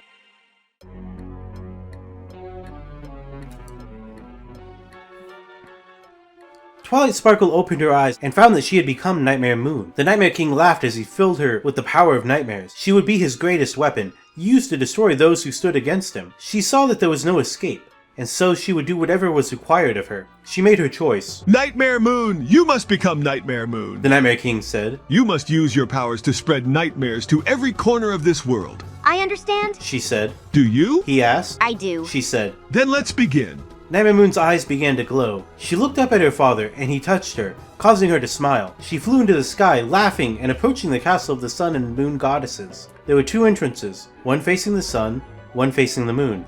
She chose the one facing the moon. She arrived at the entrance and found that it was sealed shut with a stone. How can that be? She cried. How can the entrance to the castle of the moon goddess be closed? Then she began to cry. You are not the rightful ruler of Equestria. Nightmare Moon turned to find the goddess of the sun staring her down. You have no right to be here. The sun goddess said. Why did you think you could challenge the goddess of the moon and the moon itself? I don't care. Nightmare Moon said. I'm going to take my place as ruler of Equestria. I'll open the door myself. You don't understand. The sun goddess said. You can't defeat me. I'm the sun. You're just a little nightmare. I'm a Nightmare Moon. Nightmare Moon said, and the sun goddess backed away in fear. I'm going to open the door. And with that, she charged at the sun goddess and struck at her with her nightmare blade. No! The sun goddess cried. I command you to stop! But it was too late. The Nightmare Queen had struck the sun goddess and sliced open her chest. Then she struck again, and the sun goddess fell to the ground. The sun was now extinguished. The sun has fallen. The day has ended. The Nightmare King said. Nightmare Moon laughed. This is Nightfall. She said proudly. Nightmare has come to Equestria, and I have become Nightmare Moon. She opened the door to the moon, and the stars came streaming in. She felt powerful and in control for the first time in her life. Come to me, my dearest Moon.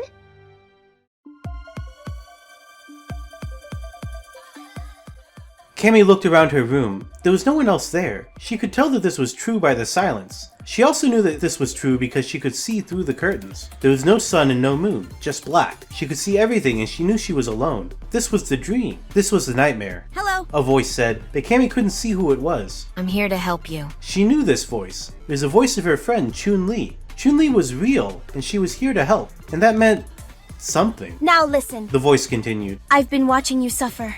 Watching you go through hell. And I've decided to help you. There was a pause. Cammy waited nervously, fearfully.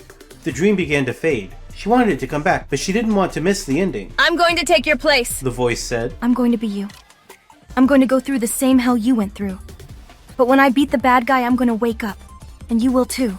It'll work? Cammy asked, hopeful. Yes, I'm going to make it work. The voice said. I knew you'd come. Cammy said. I could feel it. I was so lost when you died. We're going to make you a hero. The voice said. We're going to show the world that you didn't die. I love you. Cammy said. I love you so much. I love you too, Cammy. The voice said. Now you're going to close your eyes. And you're going to forget everything. You're going to forget about your life, your friends, everything. I want to stay here with you. When you wake up, we'll be together. The voice assured her. Just trust me. Cammy closed her eyes. She let out a long, slow breath, and then she let the darkness take her. She felt the ground under her feet. She smelled the dirt. She heard the wind, and then there was nothing. Wake up, Cammy! The voice said. I'm awake, Cammy said. When she opened her eyes, she was back in the living room with Judy's ghost and all the others. Her friends all looked as if they'd just woken from their own dreams. To Cammy's surprise, she felt a hand grasp hers. She looked to her left and saw Chun-Li. You're alive, Cammy said. I know. Chun-Li said. I saw you die, but I saw you too in the dream. I saw you save the city. I saw you defeat the game. but I saw you die. Cammy said. How did you see me die? We traded places and traded back. Chun-Li said. It's imprecise, but we both managed to survive that battle. I'm sorry I wasn't able to save you. Cammy said. Hey, you couldn't have saved me. Chun-Li said. It was me or you. You made the right call. I think you're wrong. Cammy said. About what? About me being a hero. I failed. No, you didn't. Chun-Li said. You did your best. You have to believe that you did your best. That's not what your teacher thinks. Cammy said. She's not your teacher anymore. Chun-Li said. She's just my friend. And I think you know that she's a lot smarter than what you think she is. How do you know what I think? Cammy asked. Because I was you, silly! Chun-Li said with a smile. But now we're both here, and I'll help you face this new challenge. We'll save the world. Together. Cammy smiled back at Chun-Li. She smiled at her friends. She smiled at the city. She finally felt as if she was home.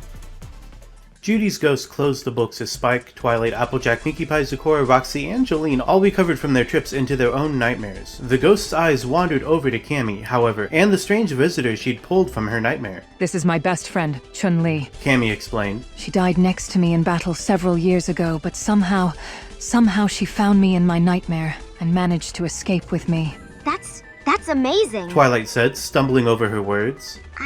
I had no idea such a thing was possible. It shouldn't be. Zecora said. I've never heard of someone coming back to life in that manner. If it were possible, then why isn't Garnet? I was brought back to life once, Applejack interjected. but I don't think nightmares had anything to do with it. All eyes turned to the mare, who seemed to be studying the floor. Her eyes flickered up to meet the others. Twilight. She began, but faltered. Twilight, I think I might have...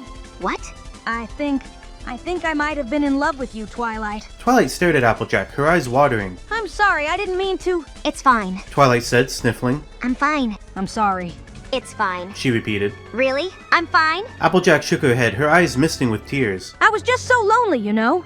For so long, I thought it was just me. I thought I was the only one who suffered like this. I didn't realize how much I needed someone. You were the first mare I could ever say that I loved. I'm sorry, Twilight. Twilight shook her head, smiling softly. Applejack, you don't need to apologize to me. I'm just fine. Really. Now don't worry about it anymore, alright? Okay. Applejack said, smiling softly. Sorry. It's fine. I remembered something really terrible I'd done when I was in the nightmares. We're all a little frazzled right now. Roxy said, glancing at Jolene. Did you find what you needed, Judy? Yes and no. Judy's ghost muttered. I still don't know what I'm going to do about the nightmares. Me neither. Jolene said, smiling wanly. I think I found an answer. The ghost said. But I don't know if I'm ready to accept it. Then accept it already and stop torturing us. Zecora snapped. Just tell us what you found already. Judy's ghost sighed, shaking her head. I don't think I'm ready to tell you, Zecora. I just don't know if I can accept it. You think you're the only one who had nightmares? Zecora spat. I just had to watch my closest friend die all over again. It better have been worth it. Judy's ghost nodded. It was. It really was. And now you're going to tell us, aren't you? Yes? Judy said, smiling. I think I found a way to stop the nightmares. Well, that's great. Roxy exclaimed. Just tell us already, will you? Judy's ghost nodded. Okay, but you might not like it. We're listening. You see? I know what the nightmares are trying to tell you. They're trying to show you what you really are. And I think that's what I found. What are you talking about? Zecora asked. I think the nightmares are trying to tell us we're all in danger. I think it's trying to show us the nightmare tyrant is trying to tell us something too. Like we haven't heard enough from that guy. Spike muttered. And what does that mean? What are you suggesting? Roxy asked. I think the nightmares are trying to show us we're all going to be killed. I think they're trying to make us face our own fears and do something about it. Easy for a ghost to say. Cammy said. Chun-Li just came back to life. I'm not going to die on her now. I'm not talking about you dying, Cammy. I think the nightmares are trying to show us all of us dying. I think we're all in danger, and I think we need to stand up to it. All of us. But how can we do that? We can barely take care of ourselves. We'll figure that out when we get there, won't we? The group was silent for a moment. Do you think we'll actually be able to do anything to stop this thing? Twilight asked. I don't know.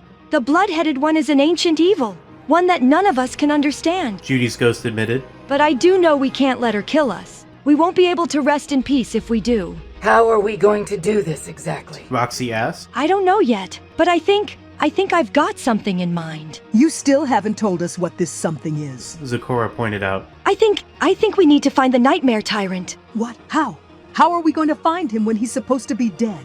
I'm going to find him. Judy said. I'm going to kill him. No, that's insane! That's suicidal! Roxy exclaimed. You can't kill the nightmare tyrant! I think I can, Judy said softly. And I think I'll need your help to do it. You think you can take him on all by yourself? I don't know. I hope so. Hope so? I don't think I realized what I'm dealing with until just now. I'm not as strong as I think I am. I'm not the Nightmare Queen anymore. And I've never fought an actual living person before. Not like this. Living person? Zecora laughed. You're talking about the nightmare tyrant? I guess. Judy said, shivering. It's strange how that nightmarish way of thinking can creep up on you. So, are you just going to go charging into the nightmare realm and try to kill him?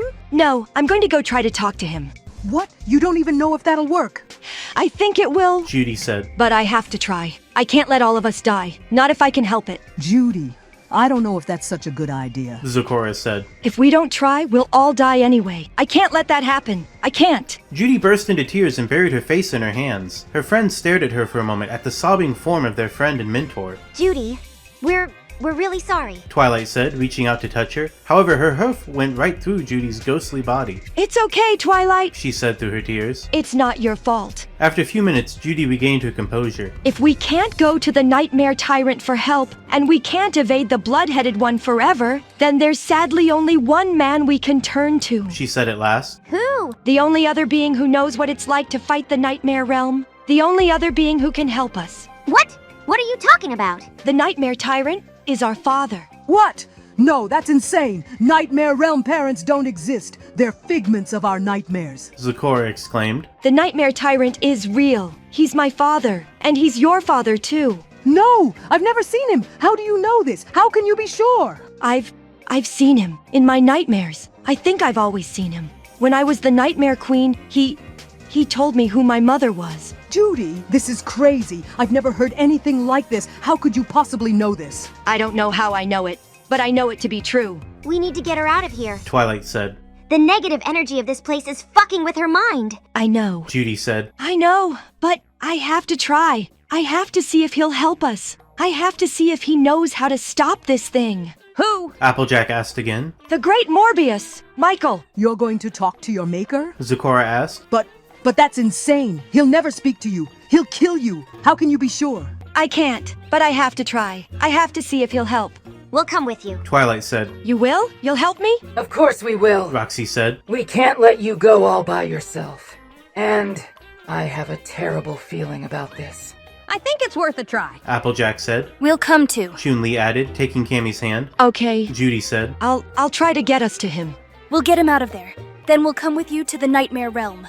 Thanks. Now, get us out of here. Roxy said, pushing the unconscious guard out of the way. Judy released her spell, and the memory of her former home disappeared into mist. Okay. Hooray! she said, her voice echoing. We're going to the Nightmare Realm. Twilight took a deep breath. The air smelled like a mixture of dirt and dead leaves and both, I can feel it. she said. I can feel it too. Roxy said. I hope you know what you're doing. Zecora said. The physical manifestation of the Nightmare Realm died with the Nightmare Tyrant, but dreams never die. Judy explained. And dreams don't respect borders. They go wherever their prey goes. So do ghosts. Applejack said. I guess. I never thought of it that way. Now what? Jolene asked. Now we go in. If we get out, great. If not, then I guess we die. And this will help, is find this Morbius? Cammy asked. I hope so. Judy said. If he's anything like the Nightmare Tyrant, then I'll be able to feel his presence, like a...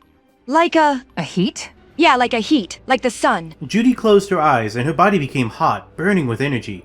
Then she saw the great Morbius.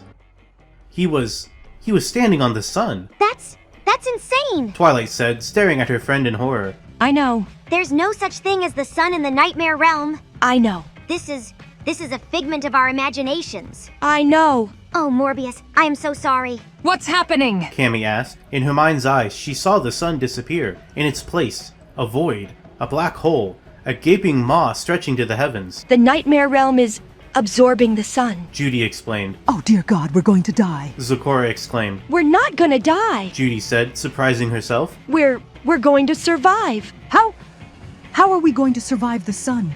We're in a black hole! This isn't real. We're still safe for now. Judy said, hoping against hope. Morbius is trying to warn me about something. About what? I don't know. I'm not reading his thoughts. But the Nightmare Realm is trying to destroy the sun. And I think I know why. The vision cut off, and the group found themselves transported to an empty field. Where are we now? Spike asked. Judy looked around, staring at the clear, starry sky. The Nightmare Realm isn't real, she said. We can't allow it to become real ever again. If only the goddesses of the sun and moon were here. Twilight said. If only I hadn't. No. Judy said. No, we're still alive, and we're still going to survive. We have to be. What are we going to do? Zecora asked. We're going to stop this Nightmare Tyrant, and then we're going to stop this Nightmare Realm from absorbing the sun. I can't. Zecora said. I'm not a hero anymore. You can. You will. I can't. You can. Now let's get to work. Judy closed her eyes and a beam of light shone from her forehead, burning her skin with a horrible heat. She focused her mind and the light burned hotter. The light exploded with a sound like a million trumpets, and the light became a ball of flames that grew until it engulfed her, burning hotter and hotter with an unquenchable heat. Judy! Jolene cried. Then, there was only darkness. Michael Morbius set foot in Nightfall for the first time in nearly a century. The once proud city was in ruins, its people driven out and replaced by foul beasts and monsters that scurried in the dark alleyways and forgotten corners. A lone, desperate voice cried out to Morbius for help. Help me! The voice begged. It was the voice of a young girl. I'm trapped! Morbius sighed. He didn't need to see her to know who she was. Her pleas had been echoing through his mind for a long time now. You can end it, you know. The blood-headed one's voice came from the shadows. Morbius jumped. You can destroy this nightmare realm and bring the sun back to the mortal world. Help me, Doctor. I won't fall for your lies again, Morbius said. He tried to focus on the young girl, the one whose cries had brought him here. He tried to picture her face, but he couldn't make out her features in the shadows. Help me, please! I'm afraid not, child. Morbius started to turn away, to leave this place of horror and suffering. You can save me, Doctor. The young girl cried out to him. I don't care about the Nightmare Tyrant or the Nightmare Realm. I just want to wake up from this nightmare. Morbius stopped. What happened to your dream? It's not a dream. The young girl said to him, tears filling her eyes. It's real. I don't understand. Morbius said, stepping back. What are you talking about? I can't explain it to you, Doctor. The young girl said to him. I'm sorry. I wish I could. Morbius found where the girl was trapped, buried under some rubble of a collapsed building. He lifted the largest piece and saw her in the darkness. She was still trapped, but she was free. She was free, and she was safe. Thank you. The young girl said to him. I'm so glad you found me. My name is Lisa Simpson. I know who you are. Morbius said. You're the girl who bore the Ring of Solomon, who allowed the Nightmare King to return and nearly destroyed us all. Lisa sobbed. It's true, but all of his power has left me now. I'm just a nobody, just some stupid little girl with a dream. No, child. You are much more than that. What do you mean? How? Morbius knelt down to her level, placing a hand on her shoulder. I cannot tell you that now, he said. But I must know. How did you find yourself in a place like Nightfall? Lisa looked away. I don't know. I just didn't know where else to turn. I couldn't go back home, not after everything I did. I couldn't face Bart and my parents. Where is your home? A place called Springfield. I don't know how to get there, though. Springfield is on the Earth, Lisa. Morbius said. That's right, I guess. I guess we live in the realm of the Silver River now. Lisa sighed. So much has happened. There's a name I haven't heard in a long time. Morbius mused. I don't know if it still exists. What is it? Lisa asked. One of the realms of the 4 ancient kings. Morbius said. But that's not important now. I sense someone approaching. He turned to look in the sky, where a pair of bat-like wings fluttered across the moon. Nightfall. A familiar voice said. Lady Morrigan. Morbius whispered. She's returned. To what do I owe this pleasure, my love? Morrigan asked, landing nearby. I thought for sure you'd remain in hiding for another century. I would, but things have changed. Morbius said. I need your help, Lady Morrigan. I am not one to refuse a lady in distress. Morrigan said, glancing to Lisa. But I think you have things handled here. No, there's a greater threat. Morbius said. The world is changing, Morrigan. The Nightmare Tyrant is dead. The Dreaming Princess has awoke. The Nightmare Realm is rebelling against these changes. It's reaching into the stars. That's ridiculous, Morrigan said. I've seen nothing of the sort. I'm not talking about the events of the present. Morbius said. I'm talking about the events of ages past. When the ancient kings united against the vampires, they thought they would be invincible. They thought their combined magic would be enough to destroy us. But we survived. We've survived for centuries, and we'll survive this threat too. But what about the rest of the world? Lisa asked. Where are the others in our realm, the ones we left behind? What happened to them? I'm not sure. Morbius said. I think the Nightmare Tyrant might have destroyed them, but I'm not sure. And how exactly do you expect me to help you destroy something I can't even see? Morrigan asked. I'm going to try and find them. Morbius said. We need to pool our knowledge. I think we can defeat these threats if we work together. You're asking the wrong person, Morbius. Morrigan said. I've never been able to do anything but contain these threats. I've never been able to destroy them outright. I'm not asking you to do that. Morbius said. I'm asking you to help me. Please.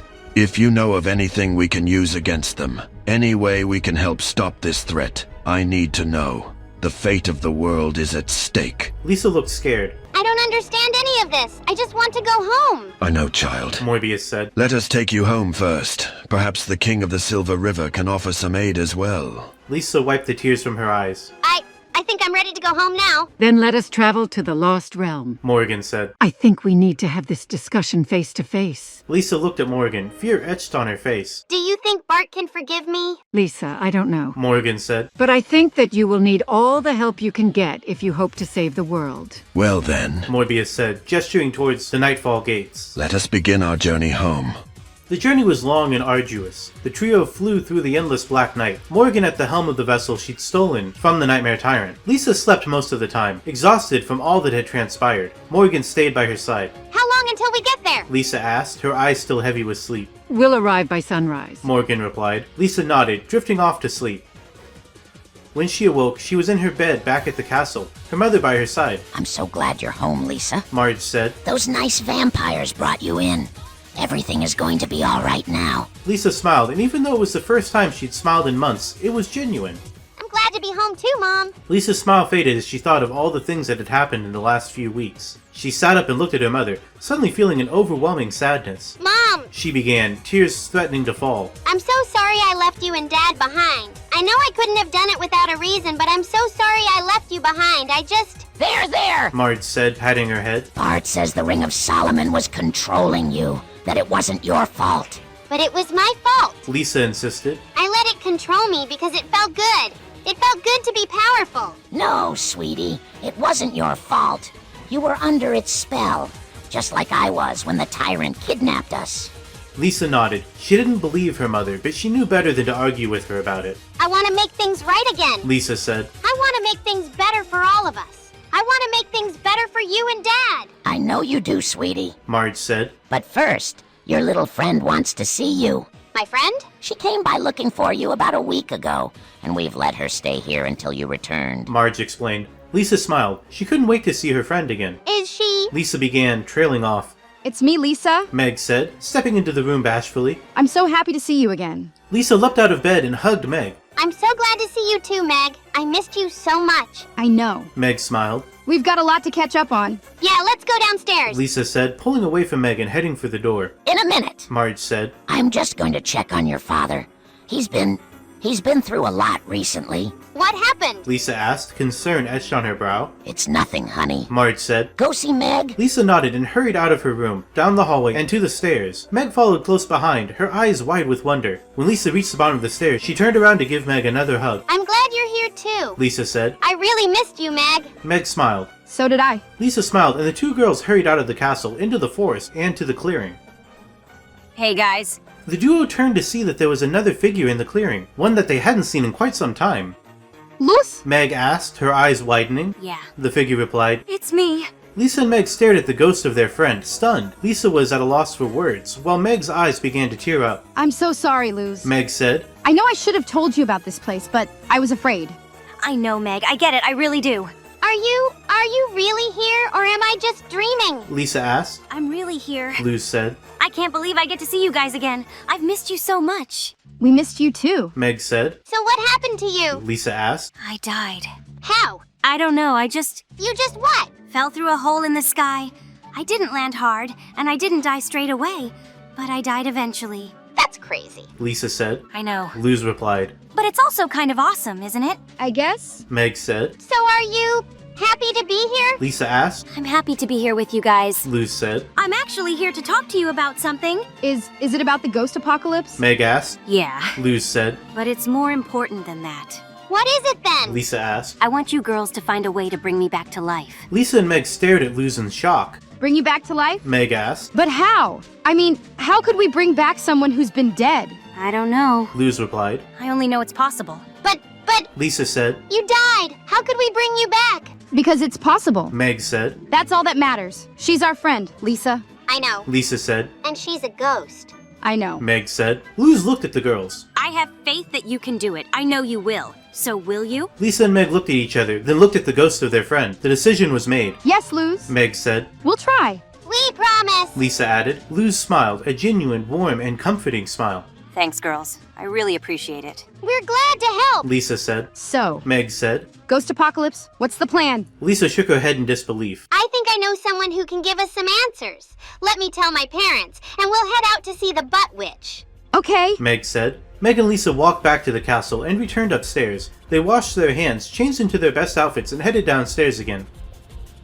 Marge and Homer were waiting for them. I can't believe it's really you, Meg. Marge said. You look beautiful. So do you, Marge. Meg smiled. Where's my daughter? Homer asked. I'm right here, Dad. Lisa said. Meg and I are going on a journey to help our friend. To bring a ghost back to life? Yes, Dad. Lisa said. How? I have no idea, Dad. Lisa said. It's a mystery. A mystery? Homer said. That's a wonderful phrase. I have to write it down. It's a wonderful phrase, isn't it, Lisa? Yes, Dad. Lisa smiled. Okay, then follow me.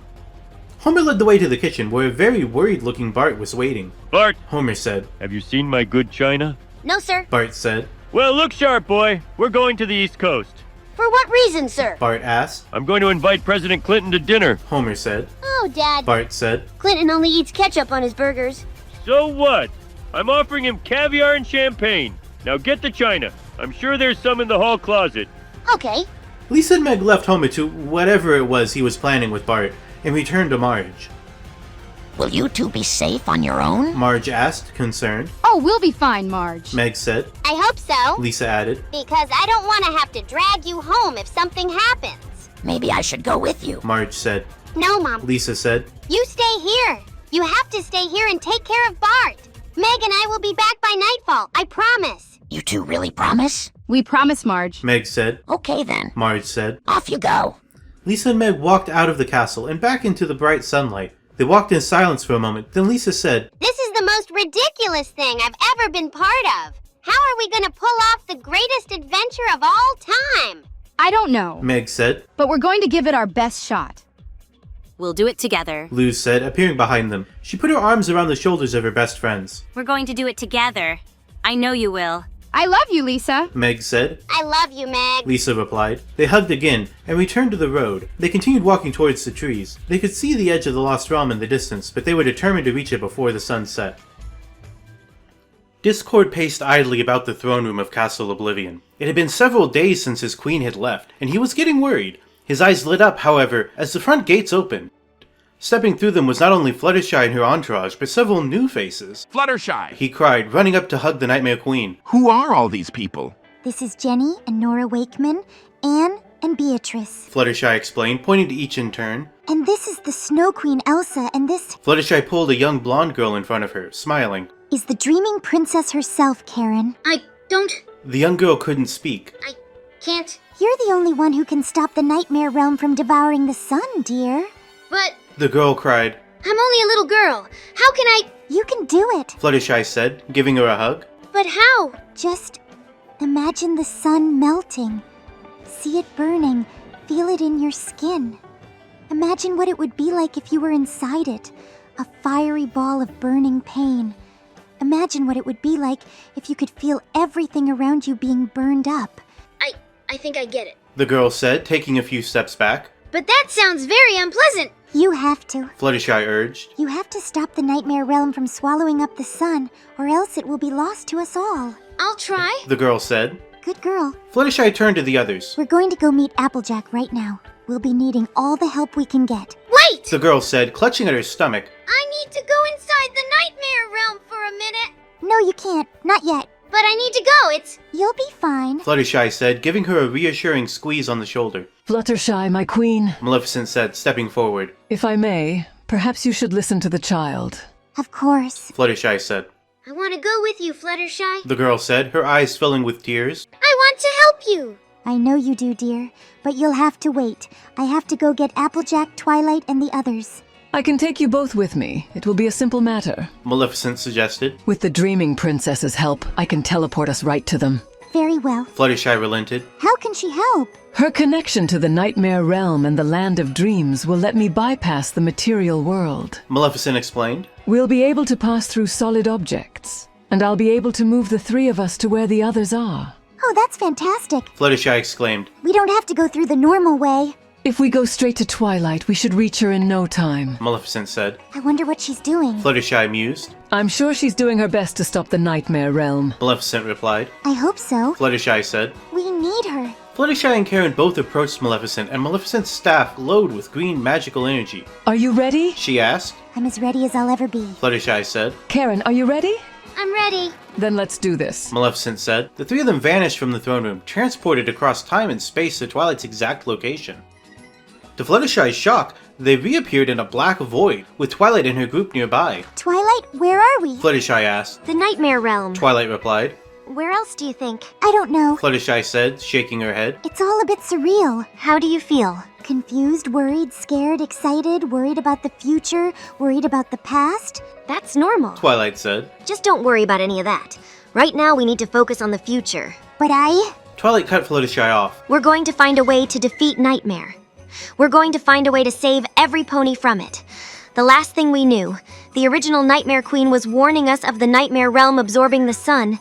Then what? Maleficent asked. She just burst into flames, I guess? Twilight said. It's hard to explain, but we ended up here. I see. Maleficent said. Well, let's find out what we can about this Nightmare Realm. Maybe I can help with that. Came a voice from the void. The group turned, spotting the mysterious moon they'd seen in the dreaming world. Happy to see you again so soon. Who are you? Fluttershy asked. My real name is unimportant. The moon said. You might as well call me Nightmare. Nightmare? Twilight asked. No, I remember you. You're the moon goddess, aren't you? Really? Karen exclaimed. Really and truly, the moon goddess Luna? Yep. Luna replied. Though I've been referred to as many different things, but Luna's my real name. That's impossible. Fluttershy said. You were killed during the War of the Elements. So were you? Luna pointed out. But we saw you die. Fluttershy said. At the Battle of Manhattan, when the elements of magic were shattered. No, that's just a story the Nightmare Tyrant made up to justify his cruel rule. Luna said. In reality, the Nightmare King attacked us with Nightmare Moon. We barely escaped by hiding in the Realm of Dreams, which eventually became the Nightmare Realm as we know it today. So we really are in the Nightmare Realm? Twilight said. How do we stop it? We'll need my sister's help. Luna said. But I'm afraid that's easier said than done. So what can we do? Fluttershy asked. I wish I knew. Luna said. If I had any idea how to defeat Nightmare, I'd... Luna stopped short when Karen hugged her. Oh, I so wanted to meet you. She said. I'm so happy you're alive. I'm sure that together we can save everyone. Yeah, together we can save everyone. Luna said. I'm sorry, I just can't get those words out. She's right, though. Twilight said. Where is the sun goddess? Do you know? I'm right here. The goddess said. Everyone turned to see a tall white alicorn standing behind them. Oh, you're here! Luna said. I'm so glad you're here, Celestia. I'm here to help. Celestia said. We must work together to stop Nightmare. I've fought it before, and I will fight it again. Me too. Luna said. We'll do it. Celestia said. We will. Luna said. Together. Okay. Twilight said. Let's make some magic. Maleficent placed her staff in the ground, or what felt like a ground, where it glowed with a mysterious green light. This will take a coordinated effort, she said to the group. Anyone with any magic affinity will need your help. We'll do whatever we can, Zecora offered. Okay, everyone, gather round. Twilight said. We're going to try to send our imaginations into the minds of those trapped in Nightmare. I'll try to send you a little closer. Celestia said. You can reach out to them on your own. I know you will, Princess. Luna said. What can I do? Karen asked. You're the key to all of this, Karen. Maleficent said. It's your dream that will allow us to act. Hold my hand. Karen nodded, holding Maleficent's hand and squeezing it tightly. Twilight closed her eyes and imagined her friends in the Nightmare Realm. She saw Apple Bloom, her long mane of red hair tied up in a bun, her pretty eyes staring at her blankly. Rainbow Dash, her rainbow mane flying through the air as she fought off Nightmare. Pinkie Pie, her happy and innocent face beaming as she fought to save her friends. Fluttershy, her soft wings gently flapping as she fought to protect her beloved Rainbow. You can do it, Twilight. Celestia whispered. A warm, comforting sensation filled Twilight's mind. It was Karen's dream, reaching out to her, and suddenly she could feel the pain of those within Nightmare. She felt the agony of those whose minds the Nightmare Tyrant had taken over. Twilight opened her eyes and looked at Celestia. I can feel them, she said. Send it to me, Twilight. Celestia said. Twilight imagined herself within the Nightmare Realm. She saw her friends, trapped within Nightmare. She could feel their pain. She felt nothing. I can't feel... Try harder, Twilight. Celestia said. Twilight squeezed Karen's hand. The warmth and comfort increased. She could feel the pain. She could feel fear. She could feel desperation. I can feel them, Celestia, she said. Keep pushing, Celestia said. Twilight imagined herself within Nightmare. She could see the sky was black, a nightmarish version of the night sky. She could see the moon, a blood-red light in the sky. She could see the stars, blood-stained. She could see the sun, a red giant sphere in the sky. She saw... No, she felt. No! She cried. She opened her eyes to see Celestia's face. Oh, Celestia! She cried. I nearly touched the God Hand. Never mind that, Celestia said comfortingly. You're almost there. Keep going. There's so many of them! Twilight cried. They're all lost. I can't see them all. Just keep going. Celestia said. You're getting close. I can feel it. I can't do this. I can't see them all. I can't see their pain. I can't help them. You must. Maleficent, Zecora, and Jolene filtered their magic through Twilight, boosting her abilities. Fluttershy lent her nightmare powers, while the goddesses amplified it all. Pinkie offered her Black Fang magic. Maleficent channeled their minds through Karen, through the dreaming, and out into the void of blackness. Almost there. Twilight whispered. You're almost there. Celestia whispered. Suddenly the pain intensified. The God Hand was all she could see. The sun was eclipsed. The moon grew as large as the sun. A great darkness consumed the world. And then she was there.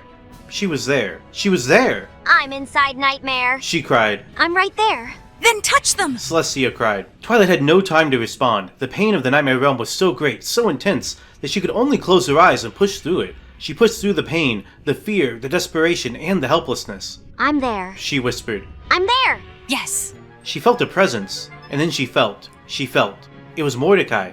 She felt him with her, guiding her. Her nerves claimed, and she leaned into his touch. She felt his hand grip her arm, and then... Mordecai! She cried. Twilight! A great light enveloped her. The pain was gone. She was no longer within Nightmare.